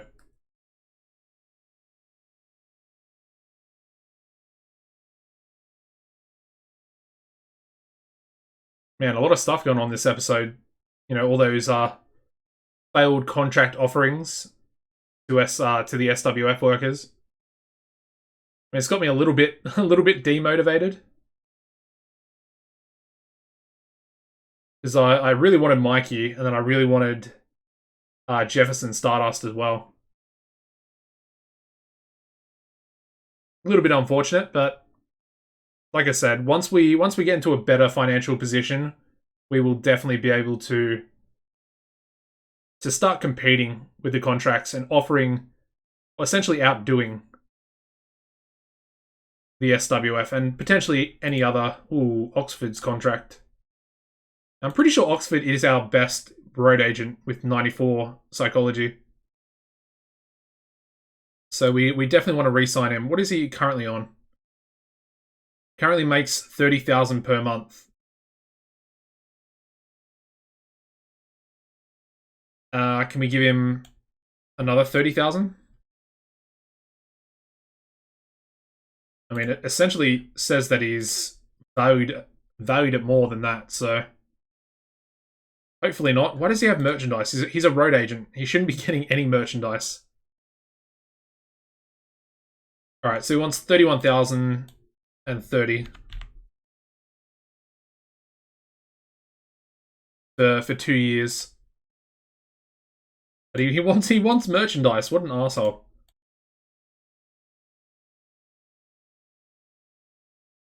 He's probably going to want 25%. Yep. Alright. There you go, buddy. Enjoy your 25% merchandise.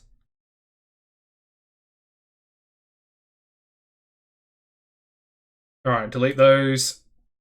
We've got Sean Dokes leaving as well, which I guess is a little bit more money saved.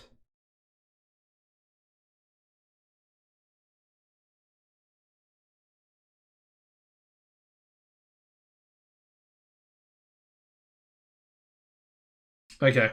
Anyway, let's advance.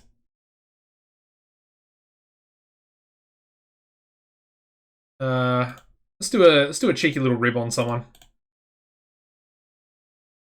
Let's go Jasmine. Okay, and it backfired. Perfect. Jasmine's a bit of a... Ooh, we're up to 76 popularity. We're literally 1 point away. We're 1 point away from going to big. That's crazy. I really didn't... Yeah, I didn't realize that we were that close. I mean, that's really good, but then at the same time, our TV deals and our broadcasting deals for our pay-per-views, they're a little bit low. because we've essentially gone for the medium size, deals that we can get. And once we go big, we should be able to get, better deals. Especially in Canada, that might be a thing we could have done. Anyway, let's go back into the Friedman building. We're expecting 9,200 fans. Probably not going to get that many. We'll have to wait and see. But for tonight's main event, do I want to do the Fatal 4-Way, seeing as we're so close? I don't particularly want to do that.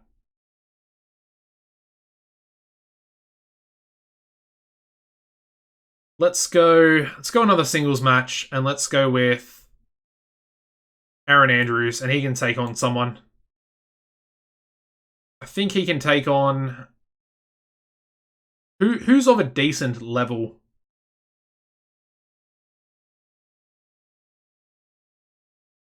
Could do Roderick Remus. Could do Titan. Let's go Titan. I mean, will he be able to do a... Yeah, probably won't be able to do 20 minutes. Never mind. Maybe Maverick instead. Yeah, let's go Maverick. Aaron Andrews taking on Maverick.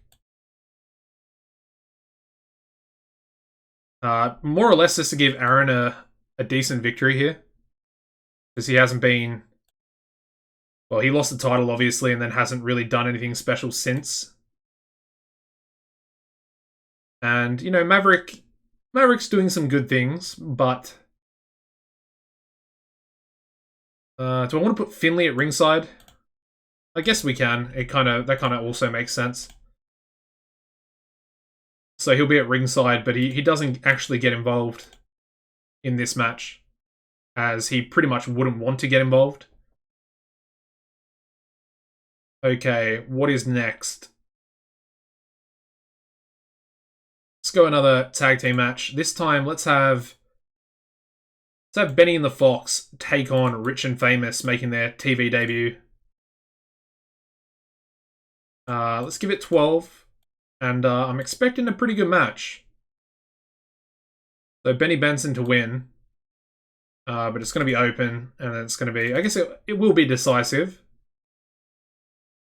But like I said, that's going to be a good match. I like that. Alright, let's also do an Aaron Andrews angle as well. Before that main event. Just before I forget. By himself. And then I want to have like a... Let's have a stare down. So Wolf Hawkins is going to come out after the main event. And he's going to... let's have all three. And they'll just do like a stare down to end us... Or to end the TV show. And it can actually be rated on overness. So it's going to be a three-way stare down. And I guess the announcers are going to put over the fact that it's going to be a triple threat match at the pay-per-view at Battleground 3. And then I guess we can pre-book that one in as well. So yeah, there we go. I would have liked to have done a Rich and Famous angle. But I guess we can just do that on the next show. Because we'll essentially be overusing them too much. Yeah. Alright, up next, let's go with a...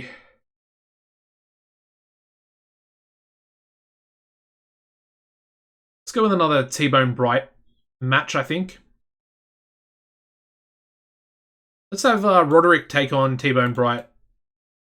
I think that's a good match. We could actually have done that as a title feud as well. And T-Bone can pick up the victory there as well. Do I want to have Greg on commentary? I think I do. Let's go Greg Gage on commentary. And T-Bone's going to struggle because I, once again, am going to call the match.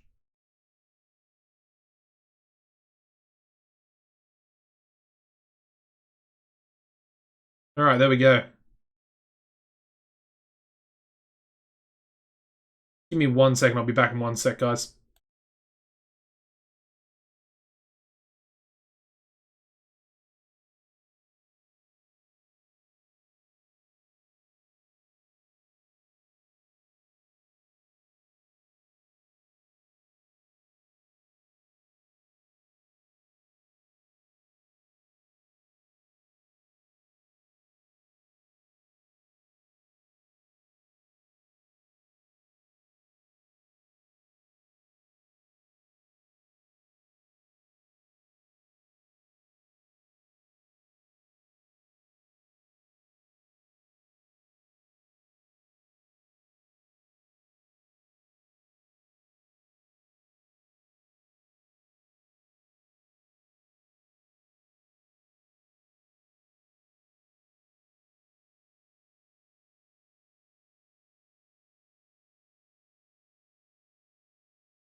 Alright, just had to use the bathroom. Whew, okay. Where was I at? Let me just do one thing on my phone here real quick.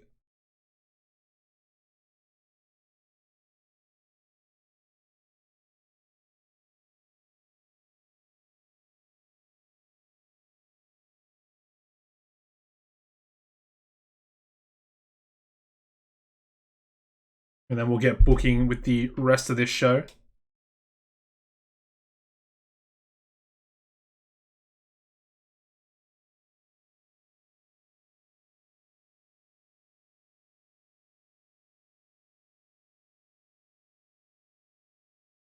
Alright,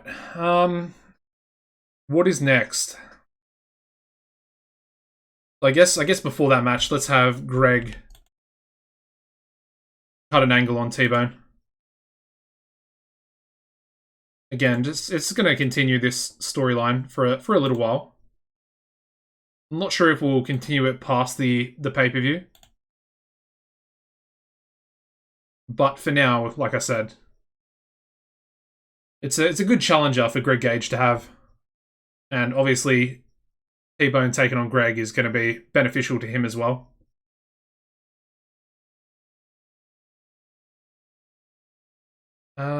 Let's go with an angle. I think I want to have, let's have Killer Shark, Titan, both on Menace. And then I think we'll have Mighty Mo and Tanner on fighting. So yeah, the Behemoths are going to be doing, I guess, a bit of a backstage angle together. Menace angle. And then we're going to have just Mighty Mo, well, Mighty Meaty come in and just attack them. Essentially getting a little bit of revenge from the last TV show. And I think we'll put that between those matches there.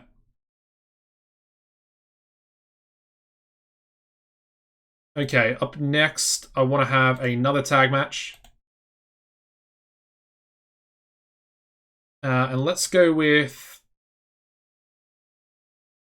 Divine Fortune can take on the Latino Kings. I think we've done this match before. Or we've done it once before. It actually performed better on the pre-show than it did on the main show.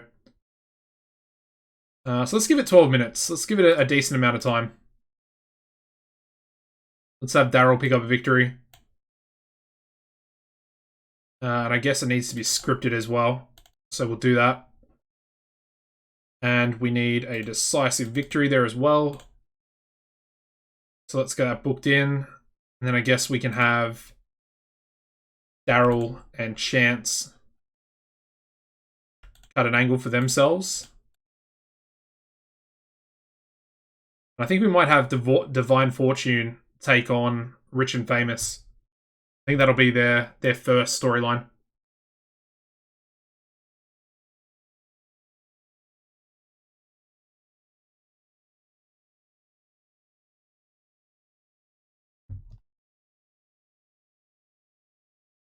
All right, what else? What other storylines have we got?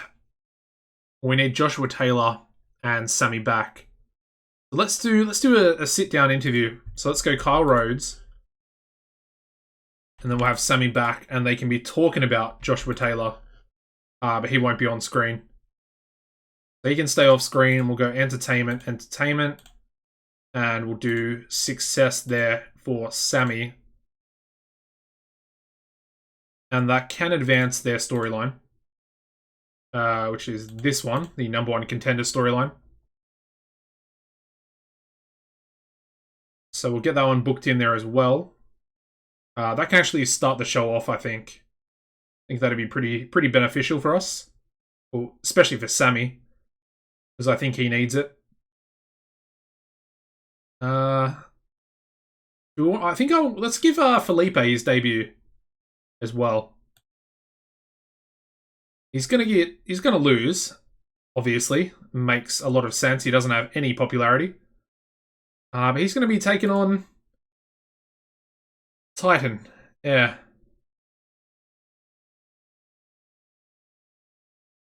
It's gonna be an open match, but it's only gonna be an 8-minute match as well. So, you know, he loses pretty convincingly in the in that match. I guess we can make that we'll make it a wild brawl as well.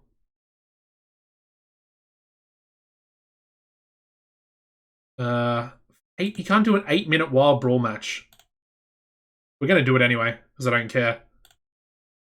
We'll make this one the storytelling match. There we go, perfect. What else? So, kind of want to give Mark Speed a match, and I guess he can maybe take on Danny Fonzarelli. Let's have Danny and Mark Speed. They can go at it for 10 minutes. And then I think we'll have Mark Speed win. But it's going to be tainted, and we'll have interference by Matt Hocking again.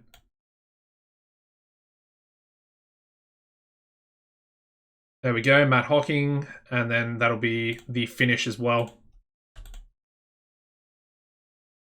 Nice. So that'll continue their storyline.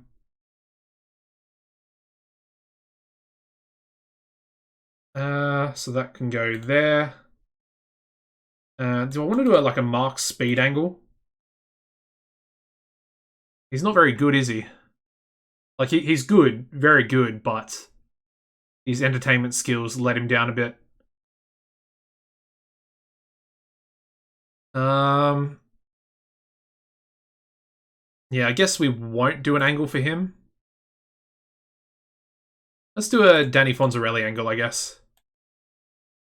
Maybe Danny Fonzarelli onto Matt Hocking himself. Oh, what am I doing? Jeez.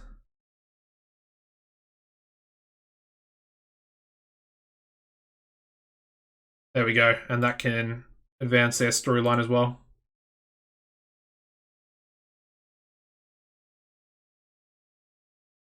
Okay. That looks pretty good. Is there anything else I want to do? Probably not. Yeah, I had hoped that Felipe's entertainment stats would be a little bit better than what they are. Anyway, that's fine. Let's do a pre-show match. Let's do a trios, and let's have the Pride, Glory, Honor trio go at it. Blackburn, and then we need Hikichi, and they can take on Sami Back and Cobras. Yeah, why not? Why not? And we'll give Sami the victory.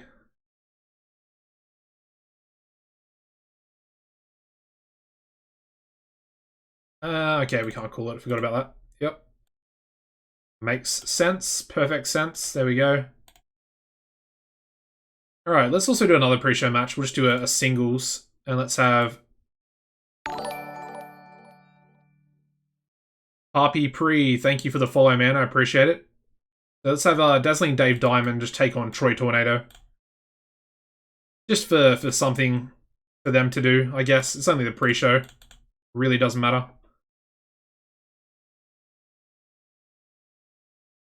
Otherwise, I mean, I think Troy is already starting to complain about not being used. So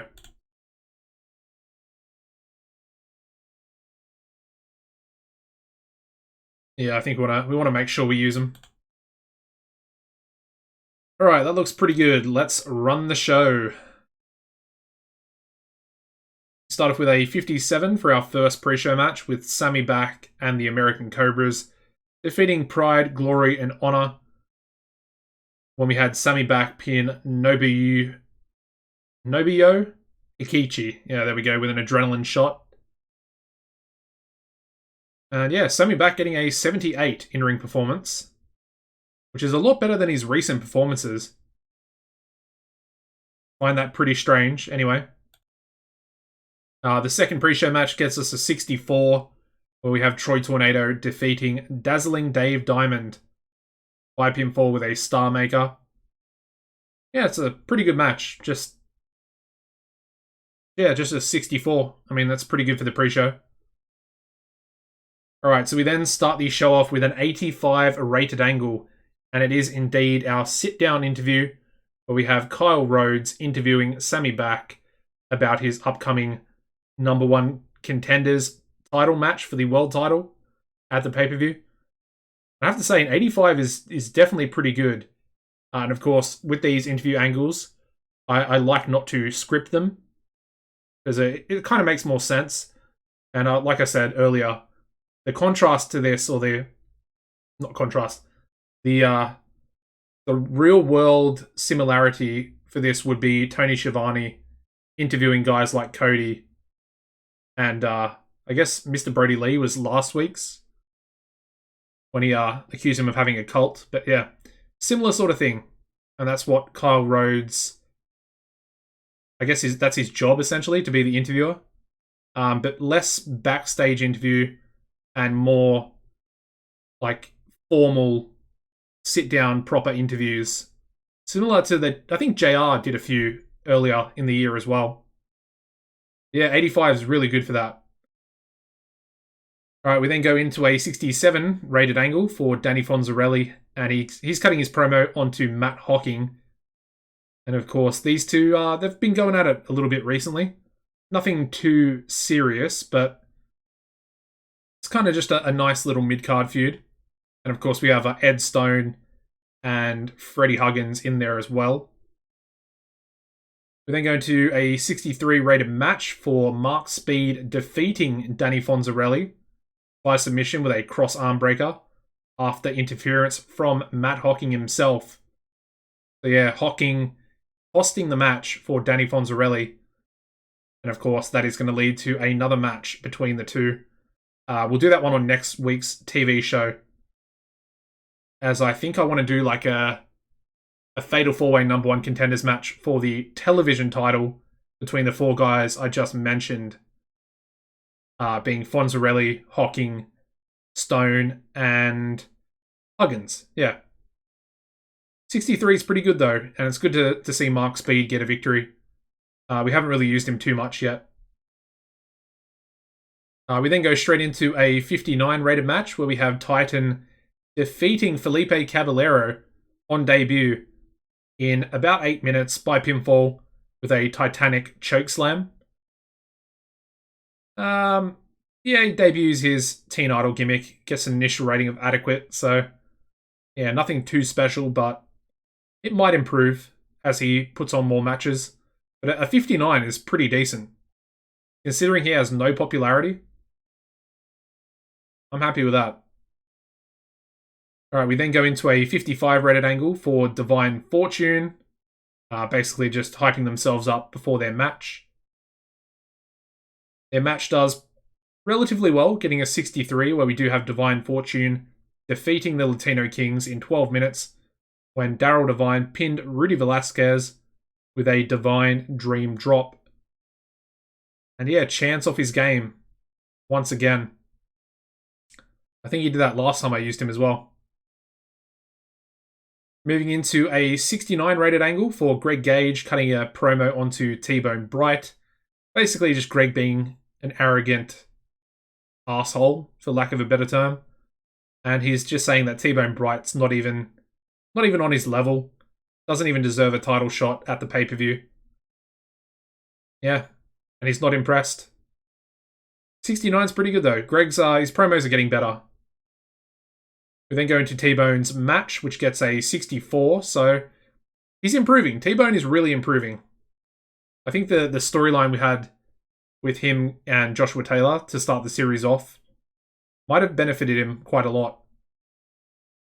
Anyway, we have T-Bone Bright defeating Roderick Remus by pinfall with a T-Bone Lariat and a 61 in-ring performance there from T-Bone.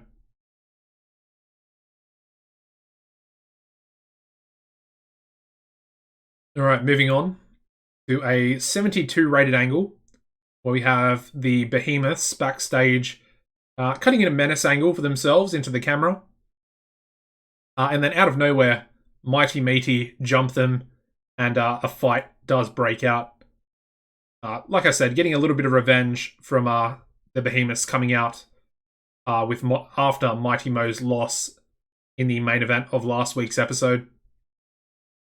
Yeah, 72 is not too bad for a fighting angle. We then go into a 63 rated tag team match where we have Benny and the Fox defeating the debuting Rich and Famous on TV in 12 minutes when Benny Benson pinned Jake Idol with a shockwave from next year. And yeah, Benny Benson was off his game tonight. Not great, but I guess it is what it is. Yeah, still a pretty solid rating, a 63. Yeah, I'm definitely happy with that for Rich and Famous's TV debut. Alright, we then go into a 90 rated angle for Aaron Andrews. And he's pissed. He wants to get at somebody tonight. And he's going to get at somebody, that is for sure, in the main event. Not a great main event. Yeah. Just, I guess lacking a little bit. Only a 74 rated main event where we have Aaron Andrews defeating Maverick in 20 minutes, 6 seconds by pinfall with a flying body press. But yeah, Aaron Andrews getting an 88 in-ring performance, so he's definitely pretty good. Or he's at least, good enough. Obviously carried the match, but yeah, I was kind of hoping for a little bit more out of this. I mean, maybe I shouldn't be, considering Maverick's not that good. Yeah, I mean, it's not too bad. 74 is fine. And as you can see, we need better announcing, better color commentary as well. And this one was really bad. Okay, I might have messed up. Overness. I forgot Overness can only be 4 minutes long. And I think I did 5 minutes, didn't I? Okay, I messed up. It only gets a 68. But as you can see, if I didn't mess this angle up, who knows how good it could have been. I kind of want to do this angle again for the Go Home show. Just to see how good it is. Because as you can see, Hawkins was fantastic. Andrews was fantastic. And then Cord was a real star. Damn it, that would have been so good. Alright, we're gonna do that one again. Alright, so we finished the show. We only get a 77, but we don't get any decreases. However, the show only increases our popularity in 7 regions, which is probably just Canada, to be honest. Well, it's definitely only Canada.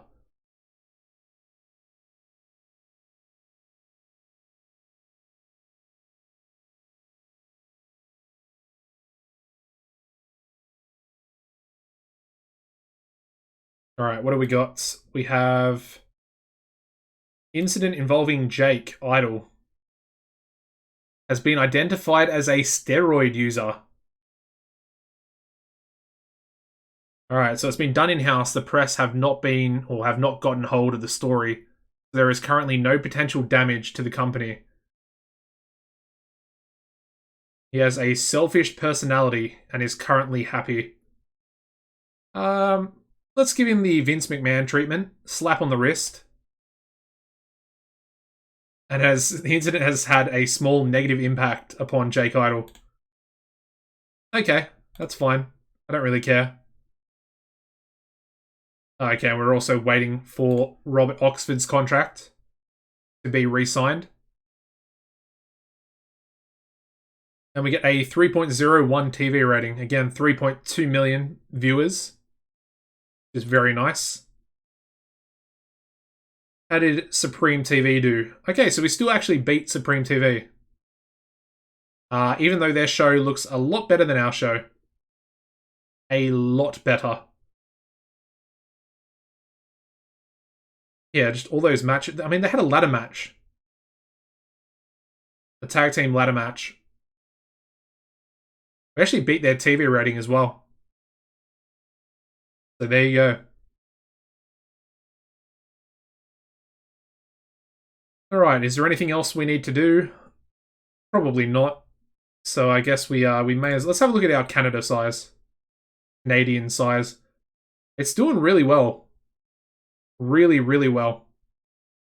We've got a couple of... We've got 3 66s, 2 65s, a 64 and a 63, so... Yeah, we're definitely doing well in Canada. Now, I do still want to try and venture out into Mexico. And just... We got to try and do something. I don't know if we do untelevised events. If we decide to do that, that's definitely an interesting thing we could do. You just signed Eddie Peake to a 6-year deal with TCW in 2005, beating out SWF to sign him. Yeah, man, that sounds pretty good. Having him for his prime. I mean, I just wish that we, on this game, I wish he was on a normal contract that we could just use him every week. Because I'm a massive fan of him as well. And I mean, he was definitely pretty OP back on 2016 for me. During my TCW series I did over there.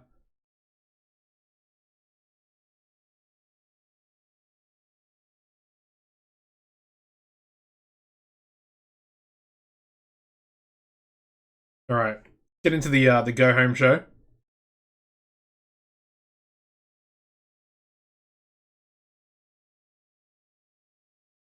I am kind of looking forward to this pay-per-view. I feel like this main event has pretty good potential to do something special. I think I might just do it like the main event triple threat for the world title as a 20-minute match. Because I kind of want to test and see how well it does, as opposed to a 25-minute match. Alright, so there's Robert Oxford. Ooh, Mainstream Hernandez would be a brilliant signing. Probably be extremely expensive, though. I mean, Jimmy Hernandez would be perfect for TCW. Absolutely perfect.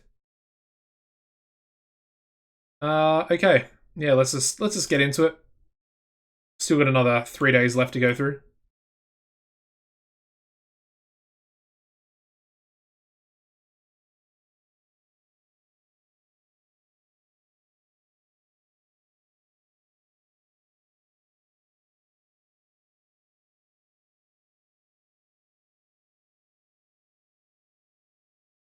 Kind of wondering why, it's so interesting, my stream doesn't load.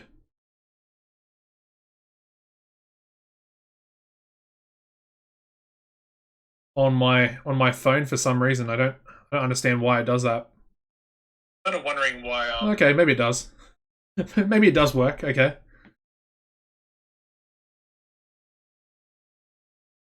I guess I was wrong, but for some reason the picture doesn't come through.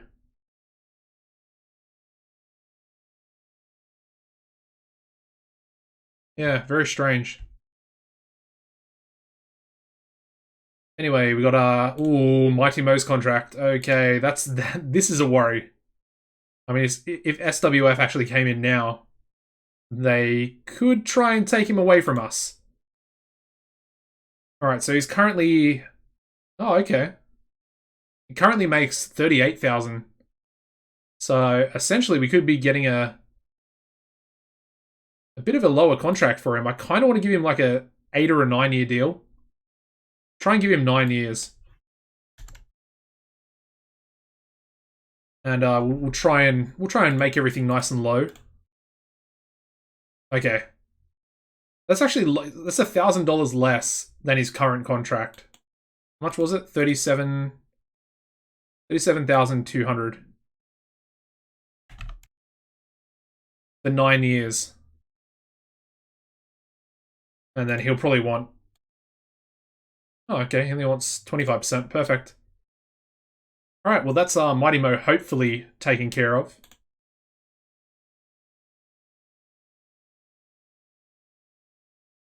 Yeah, like I said, hopefully. All right, so let's get into the TV show. Yeah, that's pretty funny about Mighty Mo. I guess it's because his maybe his popularity is lower than it was before, which is what his contract was based on. That might be it. I have no idea. That's my best guess, I suppose. My best guess, I guess. All right, so on this show, main event, what do we want to do? I feel like we could do. Let's do something interesting. Let's do a trios, a triple threat trios match. Yeah. And what we're gonna do? We're gonna have all three members of the world title match have a team for themselves. Obviously, Wolf Hawkins is going to be with Doc and someone else. Probably Eddie Chandler. So let's grab Doc Hammond. Who's better, Eddie Chandler or Nate Johnson?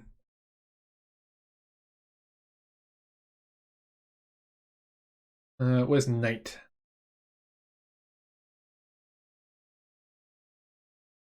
Okay, I think Nate is a little bit better. Yeah. All right, let's go Nate. Aaron Andrews can be teamed up with maybe Benny and the Fox.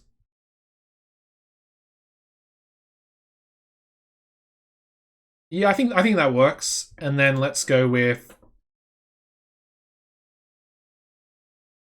We need heals. Let's go with Greg Gage on Jay Cord's team. And then I guess we maybe go with Troy Tornado. Yeah, probably. That's probably the best option. Or maybe Joshua Taylor.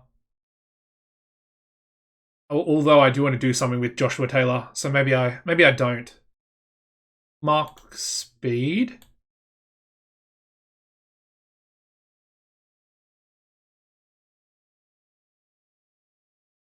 Yeah, I think we'll go Mark Speed. I feel like that's a pretty good main event. Let's go with Robert Oxford again. But who do I want to win? Let's go with Jay Cord. The loser can be.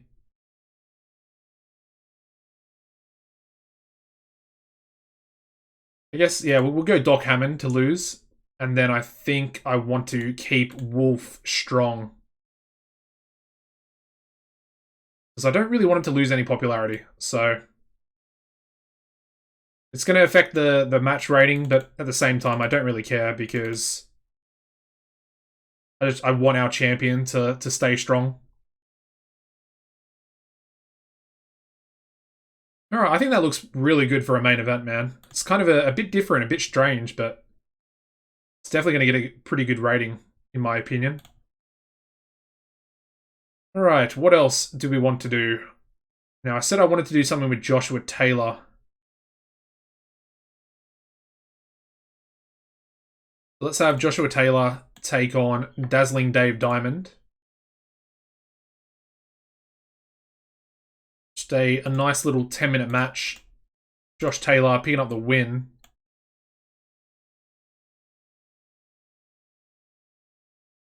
And let's have... Yeah, let's not do anything untoward. Let's do some angles as well. So let's have Wolf, and let's have Doc and Nate in there as well. And once again, Wolf is essentially just going to be scolding Doc and Nate, and what he says in the angle is that he doesn't want them to get involved in the triple threat match at the pay-per-view at Battleground. Which makes sense, you know. He doesn't want them to get involved because they've been losing and they've been costing him matches as well with this one, as you can see. So before Joshua Taylor's match, I want him to... He's going to cut an angle onto Sammy back, which is perfect.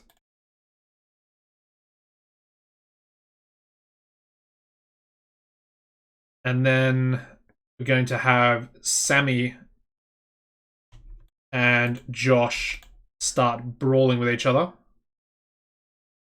This one's going to be a fighting angle. 4 minutes. I know I said I was going to do that the 3-man overness angle, but I think I'll do that at the pay-per-view just before the main event instead, because it'll definitely get a good rating if I book it properly.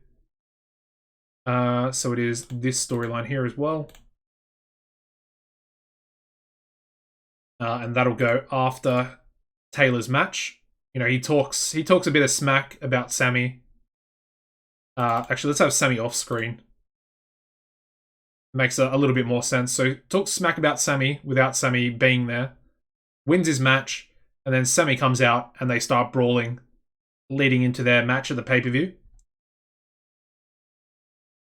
Let's have a...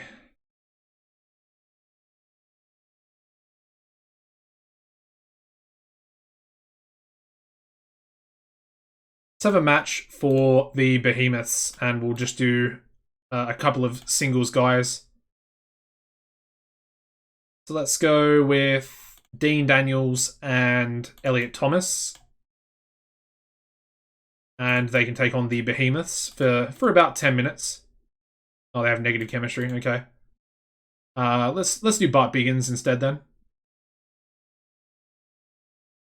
Yeah, that works out. Let's have Killer Shark pick up the victory.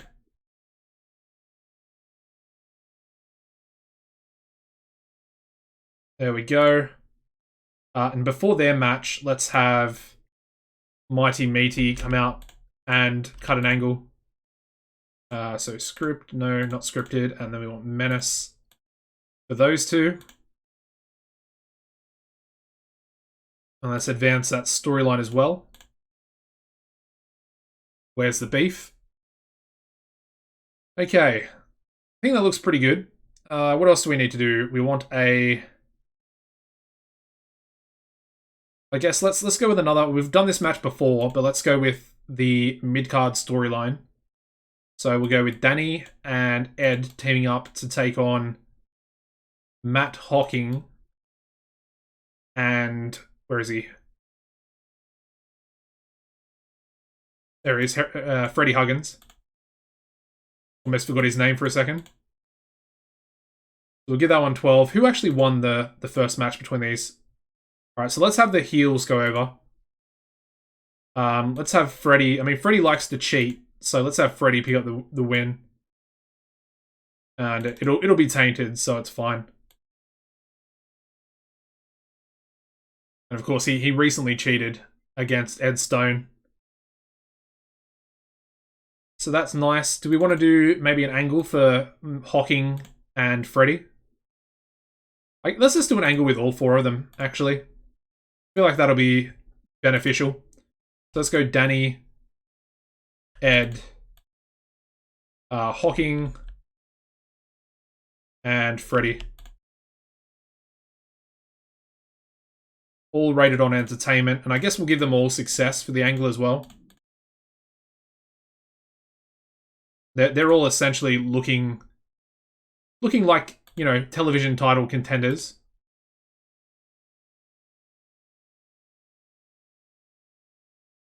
Yeah, I think that should be pretty good. And it's going to work for their Fatal 4-Way match. Up next, I did want to give an angle to Rich and Famous.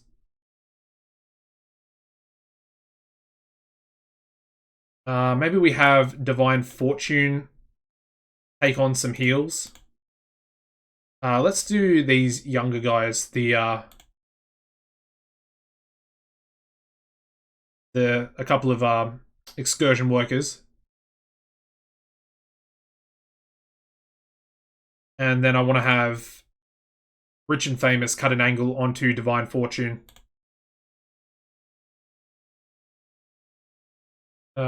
So yeah, we need to script that as well.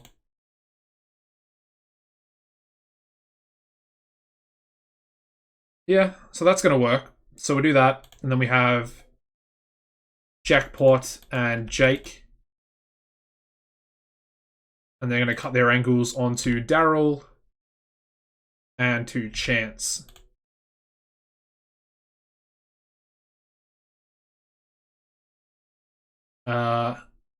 What we'll do is we'll advance this storyline, but we're going to rename it into something else.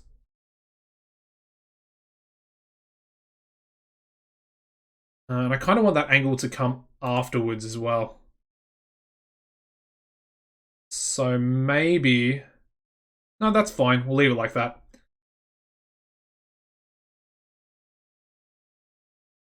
So yeah, storylines. Where are we? The Elite. So we're going to rename this. And I guess we'll call it...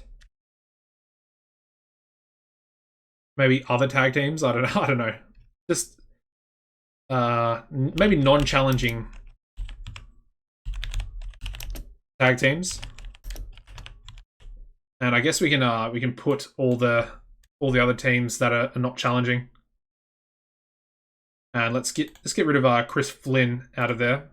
Doesn't need to be in the storyline anymore. So then we'll add Jackpot. We will add Jake. I think we'll add... Let's just add all the rest of the tag teams. So we'll add Island Boy and Kid San Juan, and then we'll also add the Cobras as well. So Marvel and Storm. Perfect. All right, that looks pretty good.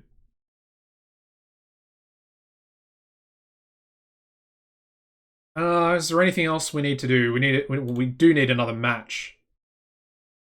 Let's just do like a random triple threat with guys we don't really use too much. So let's go Chris Flynn, who really hasn't done anything. And he can take on... let's go with... Do I want to go Nick Booth or...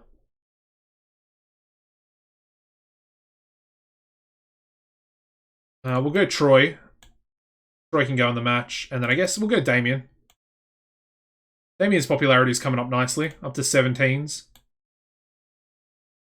I guess we'll just go 10. And I guess Troy can pick up a victory there.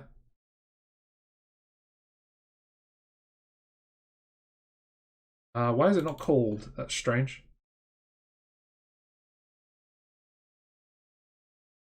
And then we'll make Robert the red agent there as well. Okay. Yeah, I think that looks pretty good. Alright, so we need a match to be our Wild Brawl.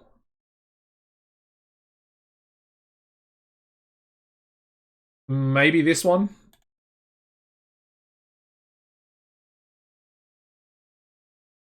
Yeah, there we go, perfect. And then I guess we'll make this one here the storytelling match as well. I think that works out pretty well.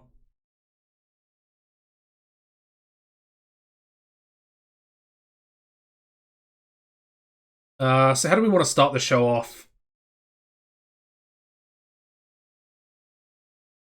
Maybe with I think let's go another interview angle. So let's go with Kyle. And I think he's going to interview Aaron Andrews.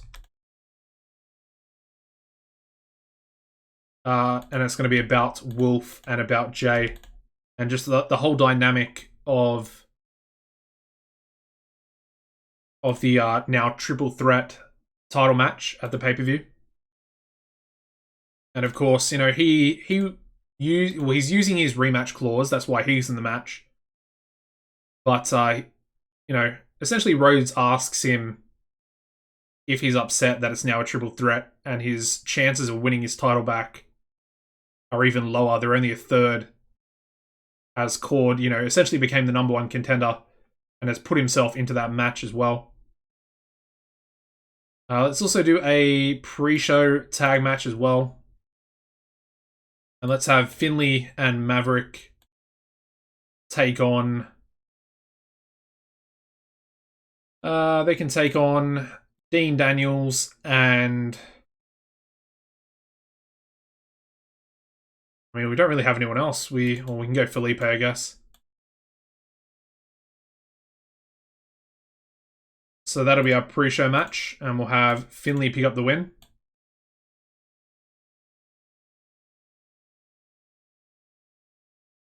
Yep, that works out pretty well. All right, let's run the go-home show.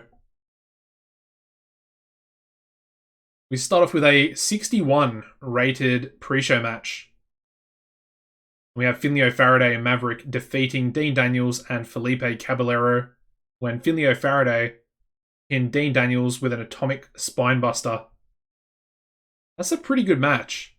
I think Finley is starting to really get over. And Maverick's obviously helping him out with a 65 in-ring performance. Also, we just got under 9,000 people for this go-home show.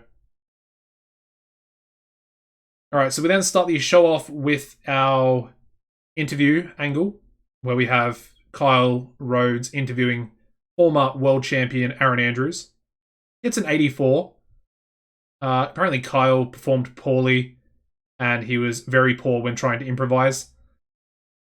Maybe I should have scripted it, but I like not scripting it because it does have the potential to start the show off really well. Either way, 84 is still really good. Alright, we then go into the starting triple threat match, which gets a 62. We have Troy Tornado defeating Chris Flynn and Damien Dastardly when Troy Tornado pinned Damien with a Star Maker. Got a 64 in-ring performance there from Troy. Moving into a tag team match. Bit of a throwaway match, kind of. But it is sort of setting up a new storyline as well. Where we get a 54, where we have Divine Fortune defeating Matt Blackburn and Nobuyo Ikichi when Chance pinned Matt Blackburn with a stroke of luck. Yeah, I mean, it's a pretty good match. 54, these guys are pretty bad in the ring. They're both young lions sent to us from Pride Glory. This angle doesn't do very well. This is this is not a great one. Not a great one. We get a 37 where we have Jackpot Jordan and Jake Idol, rich and famous. And of course, they cut an angle against Daryl Divine and Chance Fortune of Divine Fortune. Yeah, I mean, I knew it was going to be bad, but I was kind of being optimistic. But I think they're going to verse each other at the pay-per-view as well. All right, we then go straight into our second angle in a row here, and we get a 67, so it's going to bring us back up, which is nice. And we have all 4 members of our number 1 contenders match for the television title at the pay-per-view, and of course, they're in tag team action next. And it does pretty well. They get a 70 for the tag team match, where we have Matt Hocking and Freddie Huggins defeating Danny Fonzarelli and Ed Stone, when Freddie pinned Danny Fonzarelli with a Huggins kiss after Laura Catherine Huggins interfered in the match. So yeah, this time his manager coming in clutch and allowing him to pick up the pinfall victory. It's a really good match though, 70 for these mid-carders. Yeah, happy with that. We then go into another 70 where we have Mighty Meaty cutting their angle together. 70 seems a little bit low for them. I think they were doing better before. Yeah, oh well. We'll build Mighty Mo back up. I know he's only on, 62 popularity at the moment, but we'll be able to get him back up there. We then go into the Killer Shark the Behemoths tag team match. Gets a 66, where we have the Behemoths defeating Bart Biggins and Elliot Thomas in 10 minutes, when Killer Shark pinned Bart with a big bite. And yeah, Titan actually outperforming Killer Shark in this match with a 66. Interesting. We then go into a 75 rated angle where we have Joshua Taylor talking smack about Sammy Back. Of course, they're getting involved in the number 1 contenders match for the world title. We have Joshua Taylor. His match does really well, getting a 76, where he defeats Dazzling Dave Diamond in just under 10 minutes by submission with a butterfly lock. It's a decent little victory there for Taylor. Following that, we have an 80 rated angle where we have Sammy Back coming out and, yeah, basically brawling with Joshua Taylor after all the smack he talked prior to his match. And like I said, they're going to meet each other for the number 1 contendership. It's a pretty good angle, though. I'm happy with the 80. Very nice. And then we move into the main event, which does relatively well. Gets us an 82, which is a lot better than last week's main event. And we have Jay Cord, Greg Gage, and Mark Speed defeating Aaron Andrews and Benny and the Fox and the Syndicate. The order of elimination was the Syndicate, and then Aaron Andrews and Benny and the Fox. Yeah, it's a really good match. I mean, we look at some of the in-ring performances. We've got Aaron on a 91, Wolf on a 91 there as well. And then we have an 89 for Jay Cord. Honorable mention, 82 there for Greg Gage. He's almost main event ready. I would say he's almost there. Pretty impressive. Anyway, we've got one more angle left to go. And that gets us a 92, where we have Wolf Hawkins. Like I said, he's essentially saying to Doc Hammond and Nate Johnson, his members of the Syndicate, that he doesn't want them to get involved in his world title triple threat match at the pay-per-view. Gage has outgrown the TV title. Yeah, I'm thinking exactly the same. But the thing is, do I want T-Bone Bright to beat him and become the new champion? Or do I want one of the other 4 mid-carders in the number 1 contenders match to beat him? Maybe Ed Stone. Because I don't really want Danny Fonzarelli beating him. And I don't really want T-Bone to be the mid-card champion yet. Either way, this 92 is really, really decent. Yeah, so I'm happy with that. That's a solid rating. Especially for these guys being in the angle. I know they're not rated, but should help their popularity out a little bit. Alright, so we finish the show and we get an 82 overall rating for the show, the Go Home show. And this one does increase our popularity in all 18 regions we are broadcasting on. So That's really good. Again, another popularity increase in the US. Hopefully getting closer and closer to going to big size, which will be pretty beneficial.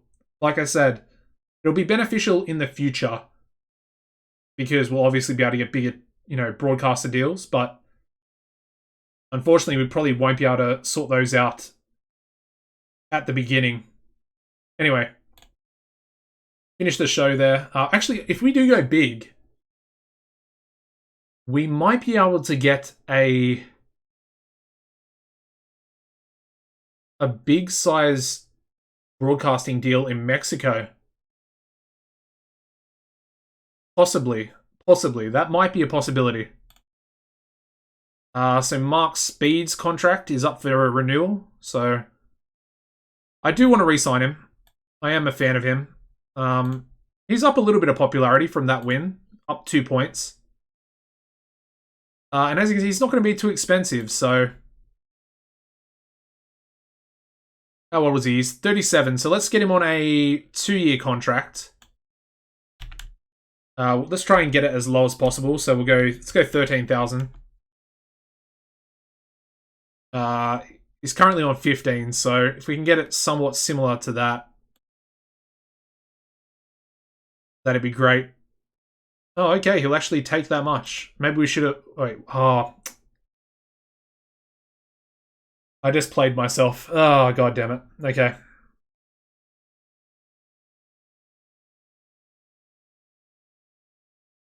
Yeah, when you go to exclusive, it changes it back to the default. I've just realized that. Anyway. 18,000 is pretty cheap anyway. It's kind of annoying though. We probably could have got him for about 15 again. And now we're just giving him a $3,000 pay rise. Alright, so we get a 3.08 TV rating there.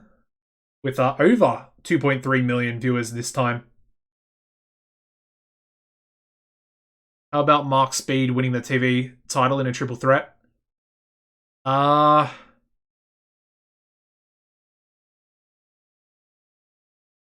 We could do that. But Greg is a heel champion. I'm not sure if I want to have another, back-to-back heel champions. Just trying to think. I like the idea, because I don't see Mark going up to main event level at the moment. Yeah, let me think about it. Maybe I'll have Ed Stone win it on TV, and then we could put Ed into a feud with Freddie for the first month. He can beat Freddie, and then we could then put Mark Speed in. That's a possibility. That's kind of what I might be thinking about doing. It's a good suggestion though. I do like Mark Speed as the mid-card champion. Alright, let's see what else. Do we have to do anything? Is Moriarty here yet? What's going on with his contract?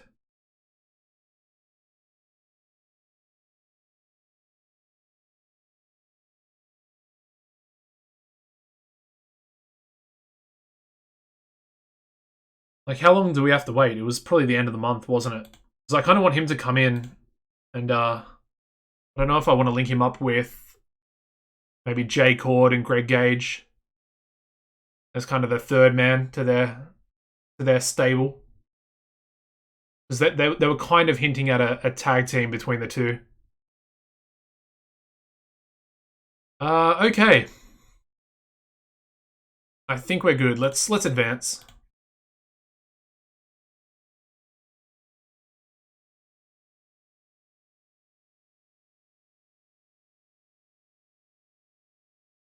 I mean, sitting like this in my chair, it's probably not good for my back, but do some stretching out. Ugh. All right.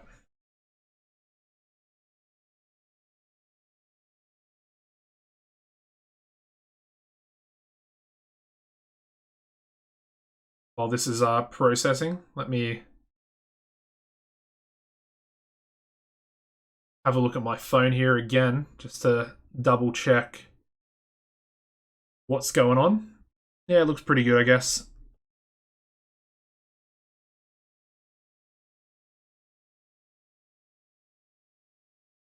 I'm assuming it's working anyway. Alright, so here is Mighty Mo's contract. We'll complete that one, and we're still going to be waiting there for Mark Speeds to renew as well. Alright, so Brandon James has left the SWF. Now, in the last stream, I was talking about signing him.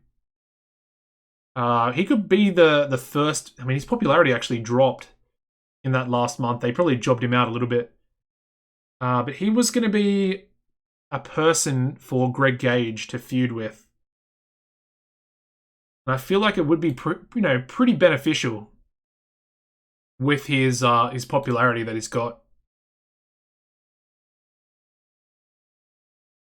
So he's currently unemployed, and he would only want 2,100 per show that he's actually on. So that wouldn't be too bad, in my opinion.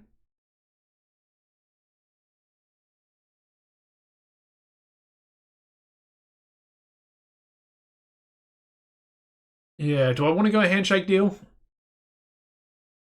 I think I do. So 2,100 per month. It's only going to be a 1-year contract because we are going to try and job him out to pretty much as many people as we can on the roster.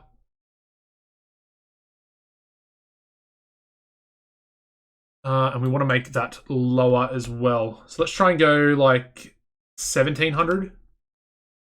And then events and A shows. And then we're going to utilize him as a... I guess to pass the torch is probably the better option there. So he's going to pass the torch. And I guess let's try and do that.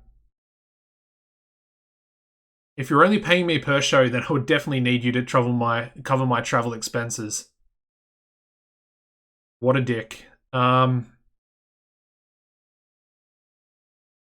mean, that can be pretty expensive, I think, covering travel.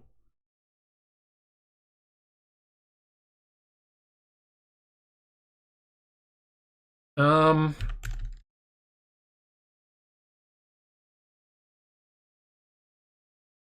guess we'll go try pass the torch, yeah.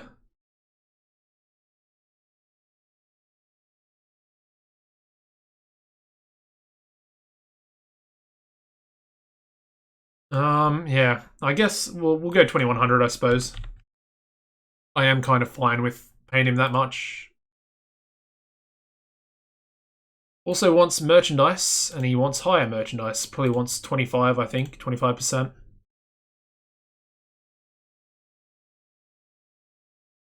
He wants 30%. Okay. He wants more than 30%? Holy crap, that's a lot. That is a lot, man. Way too much.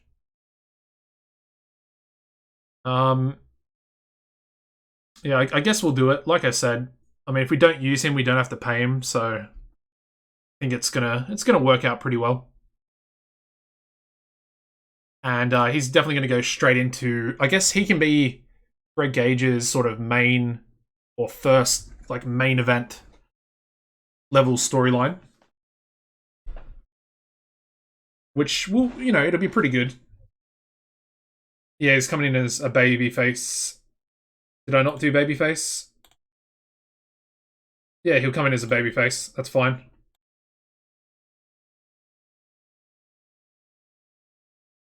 As you can see, he doesn't particularly play heel better. So, yeah, he's coming in as a face.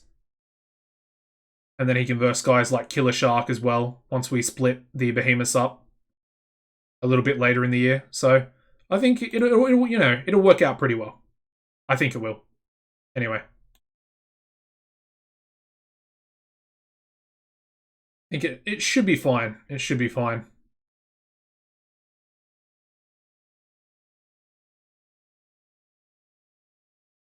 Okay.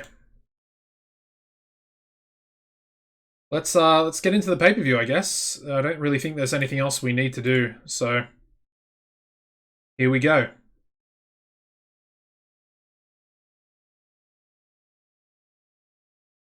Who is this guy? Whole lot of Marvin. Dude, look at his performance skills, man. He is insane. Alright, so we've got a couple more contracts. We've got Sean McFly from CWA.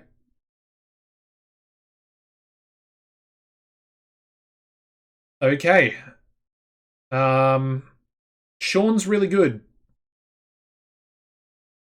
I kind of want to buy Sean or to sign him.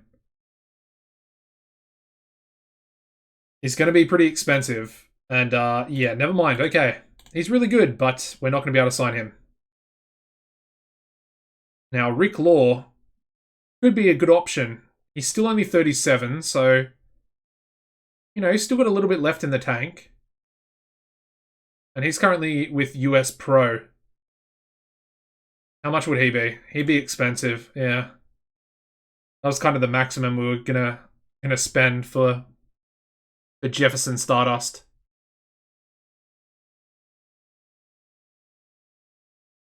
A little bit hesitant, I guess, to bring him in.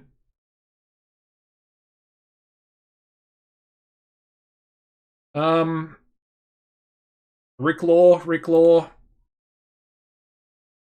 Yeah, I guess not. He's going to be too expensive. Let's focus on our own guys, I guess, for now. Because we do kind of know who we're going to push, so we should be fine. We should be fine. Yeah, and I really don't want to spend that much money. We've also got Big Cat Brandon coming in. Brandon James. Alright, let's book the pay-per-view. Here we go. Chuck it on to Canada 1 and USA free choice.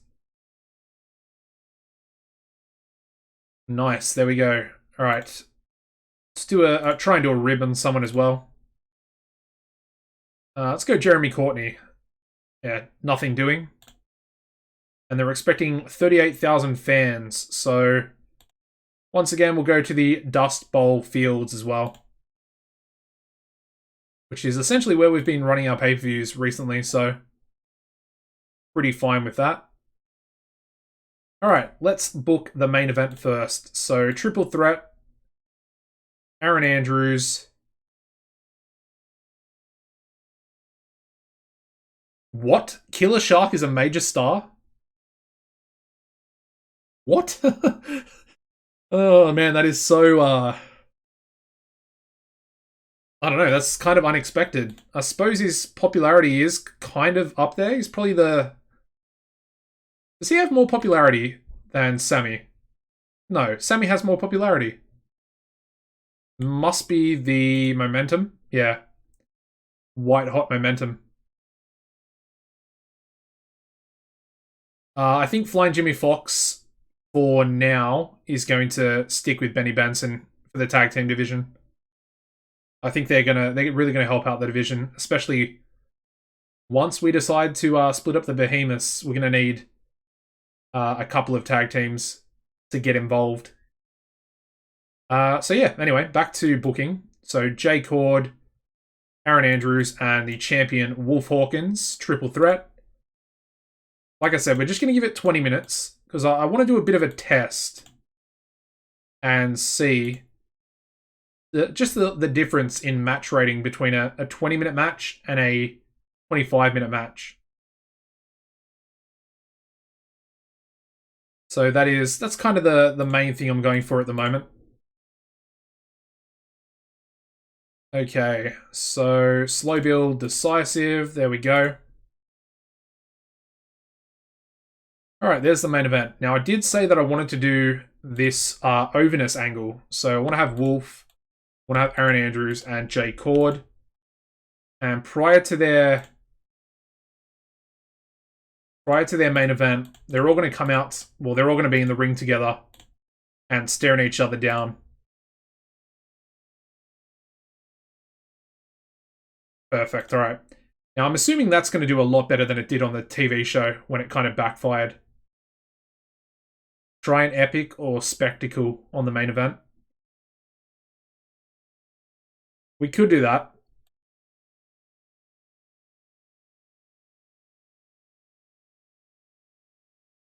Okay, using their psychology to add drama. Form better than usual. Poor psychology, off night, can be exposed, and the match can fall apart quickly. I guess we could do spectacle. What is epic? Epic is probably the same, but a little bit more. Epic encounter, potent mix of psychology, drama, ringcraft, and emotion. The advantage of using this approach is that it emphasizes the skill of elite in-ring workers and allows them to thrive. Workers who aren't skilled enough or underperform the night will look much worse than they otherwise would. In a sense, you are gambling on the workers performing to a very high level. The aim is limited to certain standard match types. I'm going to try out Spectacle. We'll try it out. We'll try it out. I mean, looking at all three of these guys, they do all have really good psychology. So, in theory, it should work. Ooh, 82 for Aaron Andrews. And that's a little bit low. And luckily, J Cord has 89, so... Yeah, I mean, the 82 kind of scares me a little bit with Aaron Andrews, but I think we'll do it anyway. We're only 3 months in to the series, so... Let's try and... We'll see what happens, we'll see what happens. It's a test. If you will. Okay, what else? We got the tag team title match. Mighty Meaty taking on the Behemoths. We'll give that 16. We'll try and give it 16. And yet again, we are going to have the Behemoths come in and wreck Mighty Meaty. Not wreck them, but they're going to beat them. They are going to beat them, retaining their tag team titles yet again. And let's do a Menace angle for Killer Shark. And for Titan as well.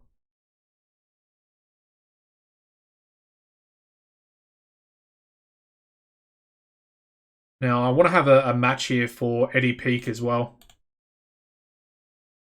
What match is it? Where's the beef? Alright, that's perfect. Up next, we'll go Greg Gage. So Greg taking on... Got red hot momentum, so that's good. And he'll be taking on T-Bone. Still has cooled momentum. We gave him a few wins. And he's still only cooled. Oh well. We'll give it 20 minutes, I think. Yeah. Yeah, we'll definitely give it 20. For the television title, Oxford to be the road agent. And then let's go with Greg Gage picking up the win. Not yet for T-Bone Bright. Not yet. And again, we can't call the match because of T-Bone, which is exactly the reason why he's not becoming the mid-card champion yet. And then again, we'll give Greg an entertainment angle onto T-Bone.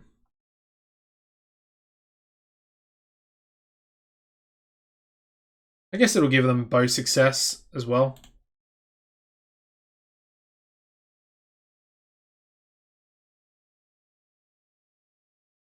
Nice. All right, up next, we have the #1 contenders match for the World Championship, which is going to be Sammy Back and Joshua Taylor. Give this one 20 minutes as well. And we are going to have Sammy Back picking up the victory here, becoming the #1 contender for the world title.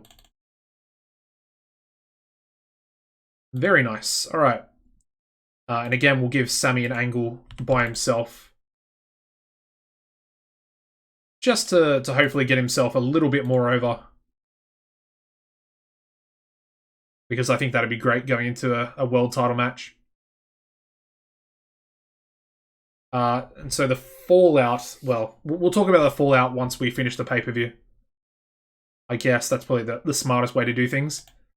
Up next, we need the Fatal 4-Way match, number 1 contenders for the television title.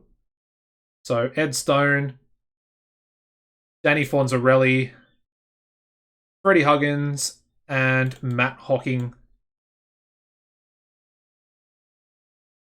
There we go. All right, we'll give that one 20 minutes as well. Should be a good match. And we are going to make Ed Stone the number 1 contender.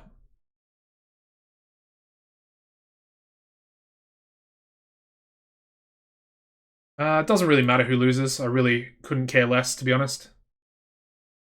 Once again, let's go all 4 of those members in an angle together. So, Danny, Freddie,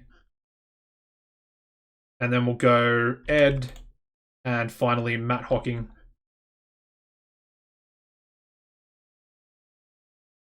So all 4 of them on entertainment, and then I guess we'll give all 4 of them success as well.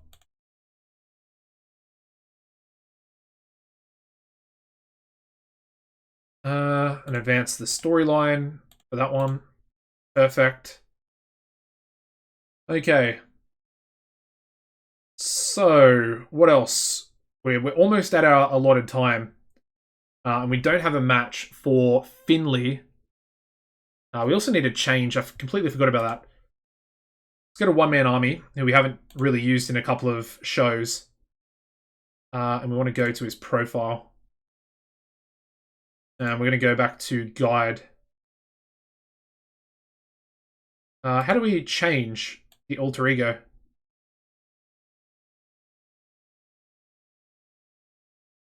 Yeah, how do we change that? Interesting.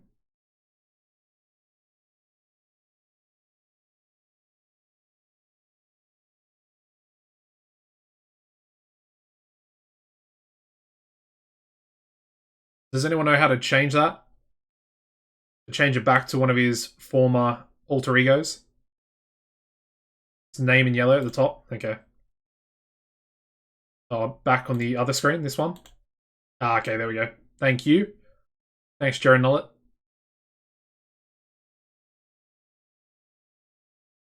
Oh, there we go. Guide. Save. No.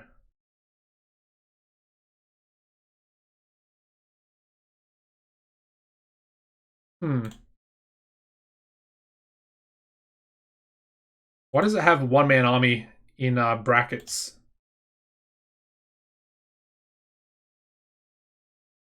I don't like that. Anyway. I guess it's fine for now.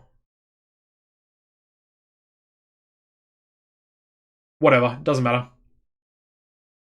So let's have do I want to do him in a match or do I want to do Eddie Peak? I did want to do Eddie Peak. I mean, I guess they could just verse each other. Let's just do that. I know it's pretty lazy booking, but Eddie Peak taking on where is he? Guide. Yeah. Can they go for 20 minutes? I think they probably could. But I guess I don't want to do 20 minutes. Maybe we'll go 16. And we'll have Oxford be the road agent as well. So Eddie Peak's going to win. I guess it'll be decisive. But let's have an interference onto Guide by Finley O'Faraday once again. It's not going to be the end to the match, which is why it's not tainted as such, but it's kind of the reason why he does eventually lose later on in the match. And I guess the possibility would be for Finley O'Faraday to join the Sinners Society. That could be pretty cool. Maybe Maverick as well. Didn't really think about that until just then. All right, so I need another 2 minutes essentially. How long do I need? What is Eddie Peak? He is Menace or Entertainment?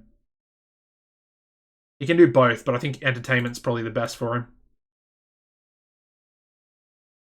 So I'm going to need 3 minutes in that case. So we'll make that one 17, I guess. And then I'll go a 5-minute promo for Eddie Peak. And, yeah. Just by himself. Yeah, I like it. Just by himself. That works to start the show off. Actually, maybe we could let's do this instead. Let's go Finley O'Faraday and Maverick. And essentially they can be shown backstage with Eddie Peak, and Eddie Peak does some talking. I think that could be a cool storyline, and that one can actually advance this here. Yeah, so then these two aren't actually talking, but Eddie Peak's talking to the microphone about his match up next. Or to start the show off, I guess. So we do need a wild brawl. That's not great. I guess we could lower this one to 10. Which I don't like doing, but... No, let's not do that. Let's do the wild brawl on the pre-show. Yeah. Alright, so let's book a couple of pre-show matches, and we'll have the Latino Kings take on... Let's have Divine Fortune take on Rich and Famous, because that was going to be on the main card, but I guess we'll put it on the pre-show. And this one can be the Wild Brawl. And we'll have... I guess we'll have Chance win, it doesn't really matter. So Wild Brawl. It's going to be open and decisive. And then I guess we need another match as well. So let's pretty much use whoever's not on the card. So Benny and the Fox can team up with Dazzling Dave to take on Doc and the Elite. That should be a pretty good match on the old pre-show. That can be our pre-show main event, I guess. And I think it'll be another loss. Another loss for the Syndicate, which is obviously not going to please Wolf Hawkins very much. Yeah, pre-show, perfect. So that can go there. And then let's go one more pre-show match. We'll go another 6-man tag. And let's go with Finley O'Faraday, Maverick, and Nick Booth to take on... Actually, let's go Roderick Remus. Actually, Troy Tornado. To take on the the face team of Dean, Bart, and... Yeah, Human Arsenal. Because obviously, kind of involved. Kind of. And then we'll have Finley get the pinfall victory as well. Alright, there we go. That is the pay-per-view. Let's get cracking. What is wrong? Alright, T-Bone's being used too much. So is Danny. So let's do Danny first. 1 minute, will that fix it? Yes, it fixes it, perfect. And then T-Bone. I guess we'll just take him out of the angle. Yeah, I mean it doesn't really matter too much, so we'll just do that. That'll solve that problem as well, perfect. And then we got Oxford overbooked. And the referee as well. So what referee is it? It is Hapstander. Okay, the pre-show looks pretty good. Oh no, there we go. Ray Johnson and Oxford. Joel Bryant. And then, still, we need to change more matches. Let's go with this one. So it can be Johnson and Brent Hill.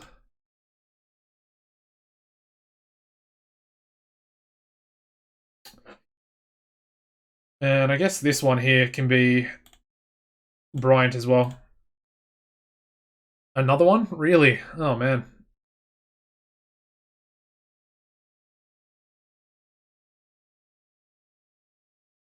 Ray Johnson. I guess we can change a couple of angles for Oxford.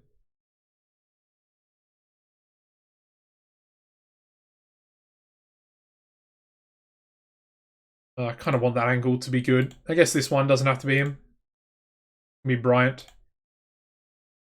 And then the Behemoth as well can be Bryant. Alright, so just Hapstander the referee. I guess we'll just do Eddie Peak. Yeah, it really doesn't matter, does it? There we go. Alright, we sorted out our problems. And we are ready to rock and roll for our pay-per-view. Battleground 3. Here we go. Alright, so we start off with a 63 on the pre-show, where we have Finley O'Faraday, Maverick, and Troy Tornado, defeating Dean Daniels, Bart Biggins, and Human Arsenal, when Finley O'Faraday pinned Dean Daniels with an Atomic Spinebuster.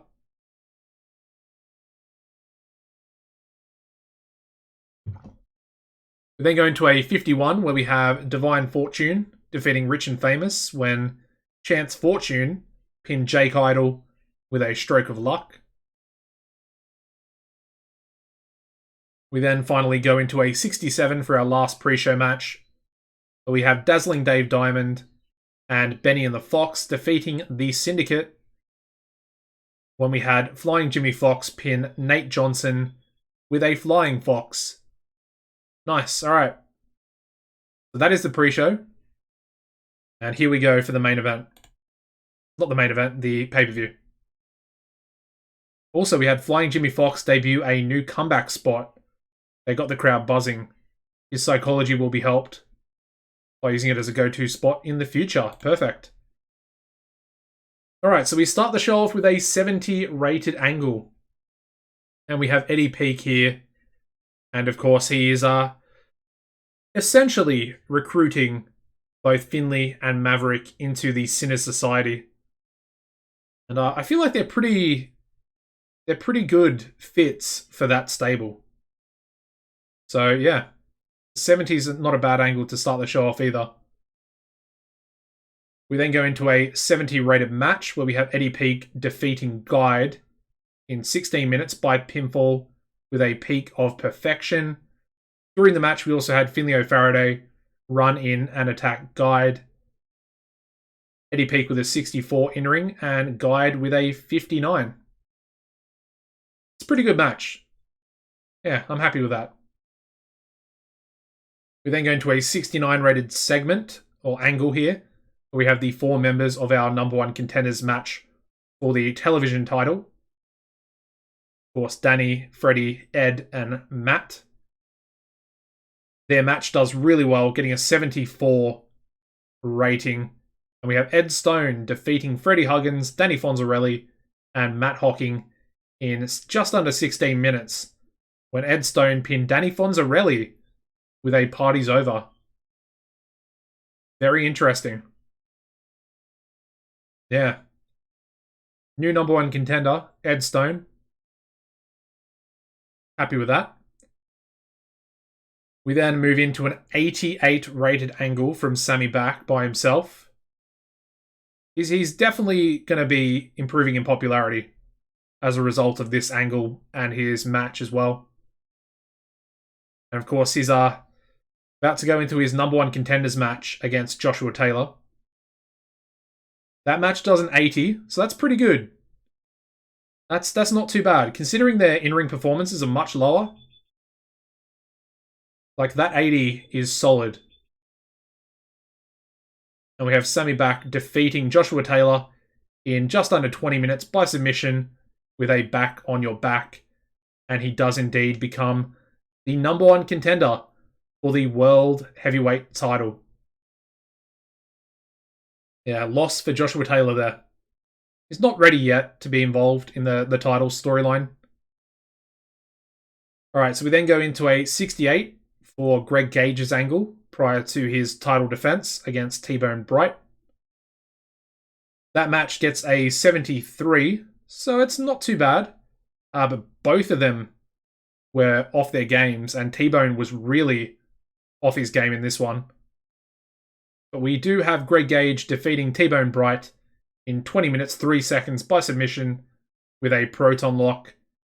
And we have Greg Gage making defense number 14. 14 title defenses of his TCW television title. Incredible stuff. Probably a record that's not going to be beaten, in my opinion.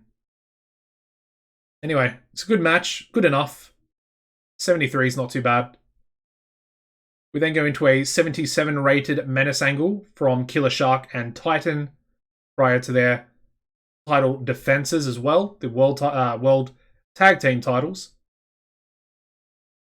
That match gets a 74 where we have the Behemoths defeating Mighty Meaty once again in just over 16 minutes when Killer Shark pinned Tanner the Mighty with a big bite, and the Behemoths make defense number 8 of the TCW World Tag Team titles.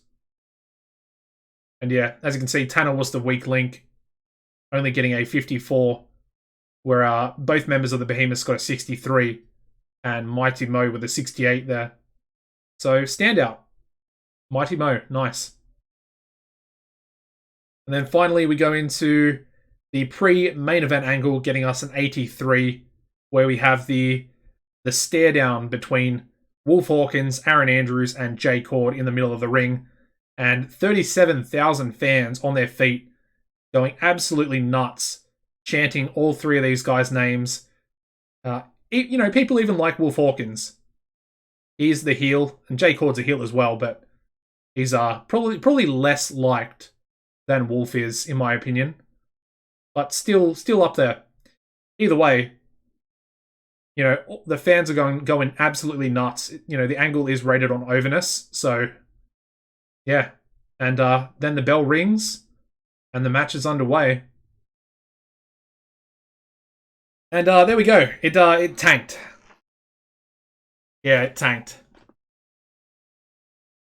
I probably shouldn't have done Spectacle.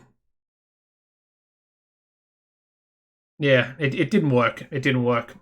This match would have been a lot better had I not done Spectacle. As you can see, Jay Cord seemed off his game, so that's probably the reason why.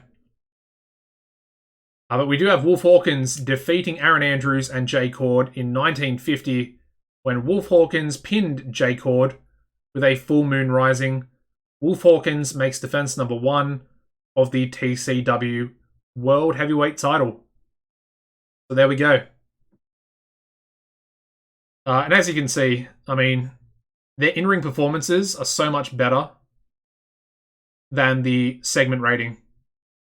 So if I had not done Spectacle and just done a regular match, I think it might have been about a 90. So that's a bit frustrating. Yeah, I'll check the dirt sheet.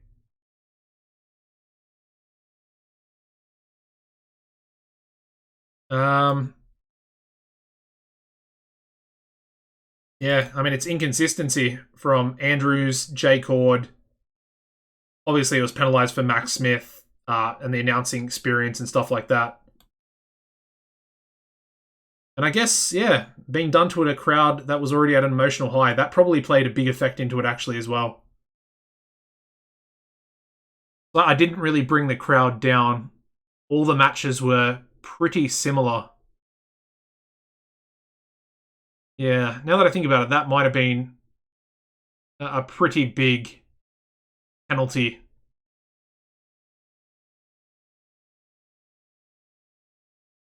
Anyway, either way, it's pretty frustrating because that would have been a special main event.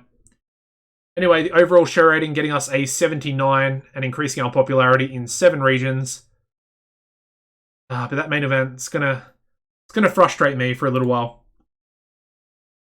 So the best performers, I'm gonna go with Sammy Back. I'm then gonna go. I mean, who has morale issues? That's an interesting question as well. Let's go with Eddie Peak as well. He kind of performed pretty well. And let's go with Greg.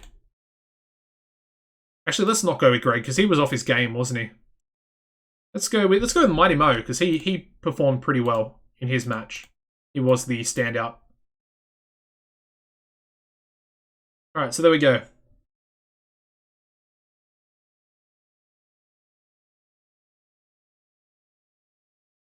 You thought I had a chance at a 100 with that main event? Yeah, I mean, I thought it was at least going to be over a 90. I'm wondering if I went back and changed it to a regular match, if that would have actually changed. Or if it still would have been at an emotional high. It probably would have been. Either way, I mean, it doesn't really matter. It's still a really good pay-per-view. Just we didn't get the... Ooh, interesting. Sean McFly is being chased after EILL, so formerly South of the Border, US Pro, and the SWF as well. Ooh, 117,000, 132,000, 130,000 there as well, and 108,000 from EILL. So it looks like he's going to go to SWF. Which I guess is kind of not good for us. Well, he's either going to go to SWF or he's going to go to US Pro. Either way, it's going to be one of those two, probably. Very interesting. Anyway, we do have Moriarty Schnell coming in from SWF, or RIPW anyway. And we got a pay-per-view buy rate of 0.43. 215,000 buys. Is looking pretty good. And yeah, I mean, that is pretty much going to wrap up the stream, guys. Gone for about 3 hours and 20 minutes now.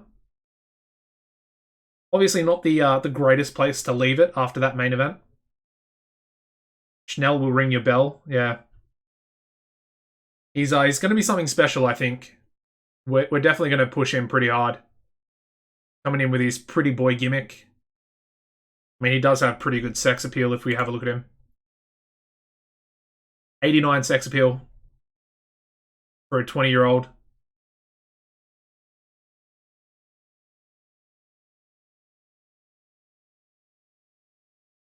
Yeah, with the Schnell Shock finisher. Alrighty, well that's gonna wrap up the stream, guys. Thank you very much for sticking around today. I really appreciate it. And hopefully I'll see you either tonight. I might come back again tonight, but probably not. My neighbor has just started mowing his lawn, so that's perfect. But yeah, if you're watching on YouTube, make sure you smash a like on the video before you leave.